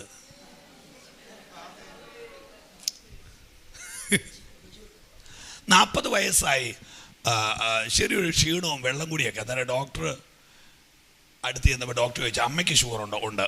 അപ്പന് ഉണ്ട്. നിങ്ങൾക്ക് എത്ര വയസ്സായി? 40. എന്നാൽ പിന്നെ വരാറായി. യേശുവിന്റെ നാമത്തെ വിട്ടുപോകും. കൃത്യം 40 വരുമെന്ന് അയാൾ പറയുന്നു, നമ്മളത് എടുക്കുന്നു. നിങ്ങളത് തിരിച്ച് പ്രാർത്ഥിച്ചേ, വേണ്ട വേണ്ട. ഞാൻ ഈ പറഞ്ഞ അമിത വിശുദ്ധി ഒന്നുമല്ല, നിങ്ങൾ ശരിക്കും കേട്ടോണം. നമ്മൾ വർഷങ്ങളായിട്ട് ഷുഗറിൻ്റെയും കൊളസ്ട്രോളിൻ്റെയും BP ഒക്കെ ഗുളിക കഴിക്കുന്നവരാ. ഇന്ന് വരെ നാളെ ഒന്നും സൗഖ്യമാകത്തൊന്നുമില്ല കേട്ടോ, എന്നെ വെറുതെ വിട്ടേക്കണം. ഈ ഗുളിക നിങ്ങൾ കഴിച്ചു, പക്ഷെ എന്തെങ്കിലും ആ ഗുളിക എടുത്തേ, കർത്താവേ നാളെ ഈ ഗുളിക കഴിക്കാൻ എന്നെ സമ്മതിക്കരുതെന്ന് പറഞ്ഞൊന്ന് പ്രാർത്ഥിച്ചിട്ട് എത്ര നാളായി? അതിൻ്റെ അർത്ഥം എന്നാ? മരണം വരെ ഈ ഗുളിക കഴിച്ചോളാന്ന് നിങ്ങൾ എഗ്രിമെന്റ് ചെയ്ത് കഴിഞ്ഞു. നിങ്ങൾ തന്നെ മനസ്സിൽ തീരുമാനിച്ചു ഈ ഗുളിക ഒരു 10 വർഷം കഴിക്കും. അന്നേരം ഡോക്ടർ പറയും ഇഞ്ചക്ഷൻ എടുക്കണം. എന്നിട്ട് ഇവിടെ തൂത്ത് വെച്ചിരിക്കുക നേരത്തെ ഇഞ്ചക്ഷൻ എടുക്കാൻ. ഇഞ്ചക്ഷൻ ഒരു 10 വർഷം കൂടെ എടുക്കുമ്പോൾ കണ്ണിൻ്റെ കാഴ്ച പോകും, പാൻക്രിയാസ് അടിച്ചു പോകും, കിഡ്നി രണ്ടും പോകും, കാലേ നീര് വരും, പിന്നെ ക്രിയാറ്റിൻ കൂടും, പിന്നെ കാലിൻ്റെ ഒരു 2 വിരൽ മുറിക്കും. ഈ നാടകത്തിൽ നിങ്ങൾ അഭിനയിച്ചായി മരിക്കുന്നത്. നിങ്ങൾ മരിക്കുന്നതിന് മുമ്പ് ആ വിരൽ മുറിക്കേണ്ടി വരും. കാര്യം എന്നാ? അത് ഞാൻ ഉണ്ടാക്കിയ തിരക്കഥയിൽ ഞാൻ ജീവിക്കുക. ഞാൻ എൻ്റെ ദൈവമക്കളോട് വളരെ വിനയത്തോടെ പറയുന്നു, അത് നിന്റെ നടുക്ക് വരികയില്ല. ഈ പുസ്തകം അങ്ങനെയാ പറഞ്ഞത്. രണ്ടാമത്തെ കാര്യത്തിലേക്ക് വരാം. രണ്ടാമത്തെ കാര്യം, ഇസ്രായേൽ മക്കള് സമയം പോയോ? ഇല്ലല്ലോ അല്ലേ? ഇസ്രായേൽ മക്കൾ മിസ്രൈമിൽ താമസിച്ചുകൊണ്ടിരുന്നപ്പോൾ മിസ്രൈമ്യർക്ക് ഇരുട്ട്, ഇസ്രായേൽ മക്കൾക്ക് വെളിച്ചം. ഓർക്കുന്നുണ്ടോ? ആ ഇരുട്ടിന്റെ പ്രത്യേകത സ്പർശിക്കുന്ന ഇരുട്ടെന്നാണ്. എന്ന് പറഞ്ഞാൽ ഇങ്ങനെ ഒരാൾ കസേരയിൽ ഇരുന്ന 3 ദിവസം ഒറ്റ ഇരിപ്പങ്ങിരുന്നു. അപ്പൊ ഞാൻ ദൈവത്തോട് ചോദിച്ചു, അതെന്നാ ഇരുട്ടാ? കർത്താവ് പറഞ്ഞ മറുപടി വളരെ സിമ്പിളാണ്. എൻ്റെ കൊച്ചെ, എൻ്റെ പിള്ളേരൊരു 400 ചില്ലുവാനും വർഷമായിട്ട് ഇവിടെ കിടക്കുക. ഇവർക്ക് പോകാൻ പ്രിപ്പയർ ആക്കണം. അവൻ മൂവ് ചെയ്താൽ അത് നടക്കുകയില്ല. അതുകൊണ്ട് ഒരു ജനത്തിൻ്റെ റിവൈവൽ വരുമ്പോൾ ശത്രുവിനെ പിടിച്ചടത്ത് ഒട്ടിച്ചു വെക്കുന്ന ഒരു പരിപാടി എനിക്കുണ്ട്. അങ്ങനെയാണെങ്കിൽ ഈ സഭയോട് ബന്ധപ്പെട്ട് ഞാൻ പറയാം, റാന്നിയിലെ ദുരാത്മാക്കളെ ദൈവം അറസ്റ്റ് ചെയ്ത് നിർത്താൻ പോകയാ.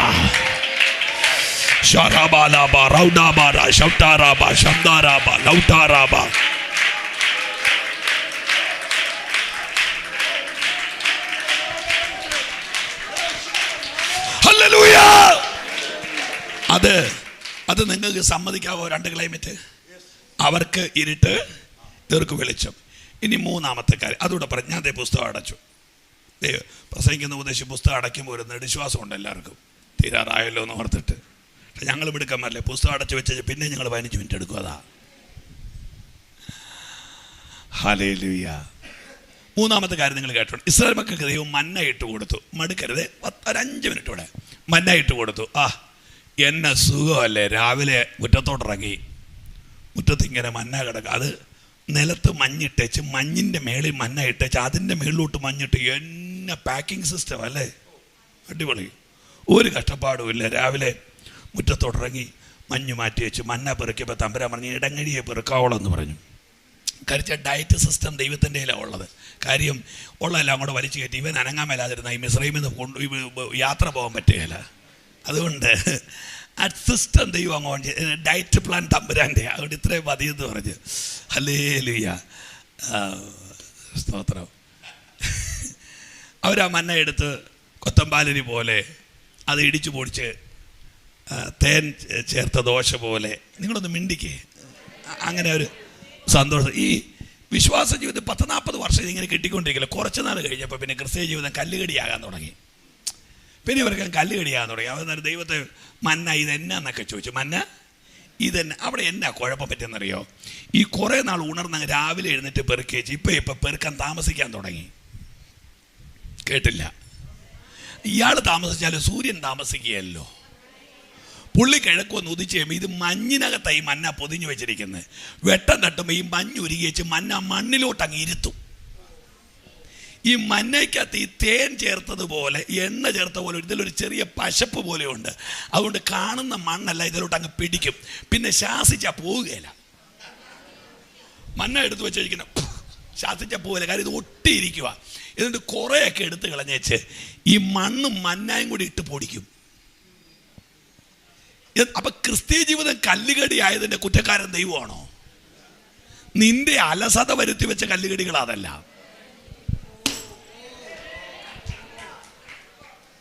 ദൈവത്തിന് അന്ന് ഇന്നും ഒരു നിങ്ങൾക്ക് ഇത് അംഗീകരിക്കാൻ പറ്റുന്നുണ്ടോ? മനസ്സിലാവുന്നത്? ദൈവം അന്ന് ഇന്നും വിശ്വസ്തനാ. നമ്മൾ ഈ കുറേ നാളായി കഴിഞ്ഞപ്പോൾ പിന്നെ നമുക്ക് ഇതൊക്കെ ഇത്രയേ ഉള്ളെന്ന് മനസ്സിലാക്കിയപ്പോൾ പിന്നെ 10 മണിക്ക് തുടങ്ങുന്ന സഭായോഗത്തിന് 11:15 കയറി വരുന്നവരെ പാസ്റ്റർ മറ്റേ സങ്കീർത്തനമായി കർത്താവേ നീ തലമുറയായി 2 തല പറയുന്നതിൻ്റെ ഇടയ്ക്ക് 1 തലയും കൂടി ഇങ്ങനെ വരുന്ന കാണാം. നമ്മൾ ലേറ്റായി, നമ്മൾ അലസരായി. ക്രിസ്തീയ ജീവിതത്തിൽ നമ്മൾ അനുഭവിക്കുന്ന കല്ലുകടിയൊന്നും പിശാചിൻ്റെ പോരാട്ടമല്ല. അത് നമ്മുടെ അലസതകളിൽ വന്നു കയറിയതാ പലതും. കാര്യം പണ്ടത്തെ ദൈവം ഇന്നത്തെ ദൈവം തമ്മിൽ ഒരു വ്യത്യാസവും ഇല്ല. പക്ഷേ പണ്ടത്തെ നമ്മുടെ ആരാധന ഇന്നത്തെ ആരാധന തമ്മിൽ വ്യത്യാസമുണ്ട്. നമ്മൾ മാറി, ദൈവം മാറിയിട്ടില്ല. നിങ്ങൾക്ക് എന്നോട് വിരോധം തോന്നുന്നു തോന്നില്ലേ? ഈ മന്ന പെറുക്കി അന്നേരം തമ്പുരാൻ എടുത്തു പറഞ്ഞായിരുന്നു, ഈ മന്ന പെറുക്കുമ്പോൾ ഇടങ്ങഴി എന്ത് ചെയ്യാവൂ പറഞ്ഞേ പെറുക്കാവുള്ളൂ. അതിൽ കൂടുതൽ പെറുക്കിയാലോ? അപ്പോൾ കൃമിയ ദൈവം പറഞ്ഞു വെച്ചിരിക്കുക ടൈം കഴിഞ്ഞാൽ കയറിക്കോളാൻ. പക്ഷെ എൻ്റെ വെപ്രാൾ അതല്ല ഇമ്മാനുവേലെ ദേവദാസനെ. ഈ തിങ്കളാഴ്ച പെറുക്കുന്ന മന്ന 24 മണിക്കൂർ കഴിയുമ്പോൾ പുഴു കയറും. പക്ഷെ വെള്ളിയാഴ്ച പെറുക്കുന്ന മന്ന ശനിയാഴ്ച കൂടി ഇരിക്കും. അത് ശബത്താ.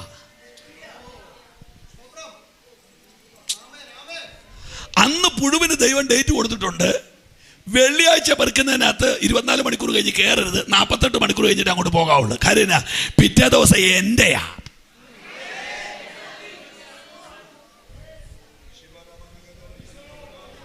ഇതുകൊണ്ടാണ് ഞാൻ തുടക്കത്തിൽ പ്രാർത്ഥിച്ചത്, ഞാൻ പറയുന്നത് ഇവരിലേക്കൊന്ന് എത്താൻ കൃപ തരണേ കർത്താവേ എന്ന് പ്രാർത്ഥിച്ചത്. എന്നെ ഞെട്ടിച്ചത് ഇതൊന്നുമല്ല പാസ്റ്ററെ, ഇതേ മന്ന 1000 വർഷം പെട്ടകത്തി ഇരുന്നിട്ട് കൃമി കയറിയിട്ടില്ല.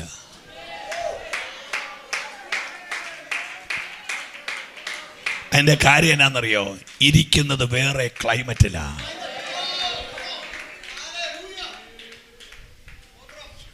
ഇന്ന് ഈ പകൽ കർത്താവിന് ആഴമായി പറയാനുള്ളൊരു കാര്യം, ഞാൻ 3 കാര്യം നിങ്ങളോട് പറയാം. അപ്പം നിങ്ങൾക്ക് അത് പെട്ടെന്ന് മനസ്സിലാവും, വിശദീകരിക്കാതെ പറയാം.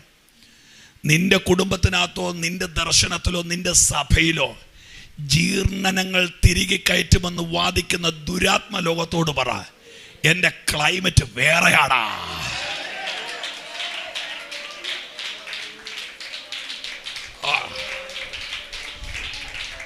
ഞാൻ 3 കാര്യങ്ങൾ പറയട്ടെ, എന്നിട്ട് നമുക്ക് പ്രാർത്ഥിക്കാം. ഒരു നിമിഷം ഒന്ന് എഴുന്നേറ്റ് നിൽക്കാൻ പറ്റുമോ? ഒരു നിമിഷം ഒന്ന് എഴുന്നേറ്റ് നിൽക്കാൻ പറ്റും? ദേവസ്വം ഇത് കഴിഞ്ഞ് നമുക്ക് 2 വരി പാട്ട് പാടാൻ. ഏത് പാട്ടാണ് പാടുന്നത്? ഏതുള്ള പഠിക്കും, അങ്ങനെ ഇഷ്ടം പോലെ പഠിക്കും. എന്നെ ഒന്ന് ശ്രദ്ധിക്കും, ആരും പോകരുത്. 2 മിനിറ്റ്, എല്ലാം കൂടി ഒരു 5 മിനിറ്റ് കാര്യമേ ഉള്ളൂ. ഈ മന്ന പെട്ടകത്തിൽ പുഴു കയറാതെ ഇങ്ങനെ വളരെ ഹാപ്പി ആയിട്ടിരിക്കുമ്പോൾ ഞാൻ ചെന്ന് മന്നയോട് ചോദിക്കുക, പൊൻപാത്രത്തേക്ക് മന്നയോട് ചോദിക്കുക, എന്നാ ഉണ്ട് വിശേഷം? എന്നാ പറഞ്ഞു, ഒന്നുമില്ല. അച്ഛൻ നേരത്തെ പുഴു കയറിയില്ലോ? ഇല്ല കയറിയില്ല, 1000 വർഷമായി, 1500 വർഷം ഇതുവരെ പുഴുവിന് എൻ്റെ അകത്ത് കയറാനേ പറ എന്നെ ശ്രദ്ധിക്കേ, കയറാനേ പറ്റിയില്ല. എന്നാൽ ഞാൻ കണ്ണുനീരോടെ മന്നയോട് ചോദിക്കുക, അതെങ്ങനെ പുഴു കയറാതെ ഇങ്ങനെ ഇത്രയും നാളിരുന്നു? അന്നേരം മന്ന എന്നോട് പറഞ്ഞ്, അപ്പച്ചന്മാരെ എല്ലാവരും, അങ്കിൾമാരെല്ലാവരും എന്നെ നോക്കിയേ, അമ്മച്ചിമാർ, ആൻറ്റിമാർ, സഹോദരങ്ങളൊക്കെ നോക്കിയേ. മന്ന എന്നോട് പറഞ്ഞു, സുഭാഷേ നീ മേളിലോട്ടൊന്ന് നോക്കിയേ. ഞാൻ മേളിലോട്ട് നോക്കിയപ്പോൾ കണ്ടെന്നറിയ കൃപാസനമാണ്, അടിപ്പ് പണിയാണ് ഉണ്ടാക്കിയ കൃപാസനം. അന്നേരം ഈ മന്ന എന്നോട് പറയുക, ഈ കൃപയുടെ കീഴിലിരുന്നാലൊന്നും ഇതിന് കയറാൻ പറ്റുകയില്ല. മനസ്സിലായില്ല? കൃപയുടെ നിഴലിലിരിക്കുന്നവന്റെ ദേഹത്തോട്ട് ഈ കൃമിക്ക് എന്ത് ചെയ്യാൻ പറ്റത്തില്ല? കയറാൻ പറ്റുകയില്ല. ഞാൻ പറഞ്ഞു കഴിഞ്ഞോ? മന്ന പറഞ്ഞു കഴിഞ്ഞില്ല. നീ ആ കൃപാസനത്തിന്റെ മേളിൽ പോയെന്ന് നോക്കടാന്ന് പറഞ്ഞു. നോക്കിയപ്പോൾ അതിന്റെ മേളിൽ കൂടെ ചോര കടന്ന് ഒഴുകുന്നു. എന്നാലും മന്ന എന്നോട് പറയാ, കുഞ്ഞാടിന്റെ ചോരയുടെ അടിയിരിക്കുന്നവനെ തൊടാൻ ഈ കൃമിക്ക് പറ്റുകയില്ല. ഞാൻ മന്നയോട് ചോദിച്ചു, തീർന്ന? മന്ന പറഞ്ഞു, ഇല്ല, നീ മേളിലോട്ടൊന്ന് നോക്ക്, ആ ചോരയുടെ മേളിൽ തൂട് പോലത്തൊരു സാധനം ഇറങ്ങുന്നുണ്ട്. ഞാൻ പോയി നോക്കിയപ്പോൾ ഷെക്കൈന. മന്ന എന്നോട് പറഞ്ഞു, മഹത്വത്തിന്റെ കീഴെ ഇരിക്കുന്നവരെ ഇതിനെ തൊടാൻ പറ്റുകയില്ല. ഇന്ന് ഈ പകല് സാധാരണ പകലല്ല. ദൈവം ചില കുടുംബങ്ങളെ ഡാർക്ക് ഏരിയയിൽ നിന്ന് പിടിച്ച് അഭിഷേകത്തിന്റെ ഒരു ക്ലൈമറ്റിനകത്തോട്ട്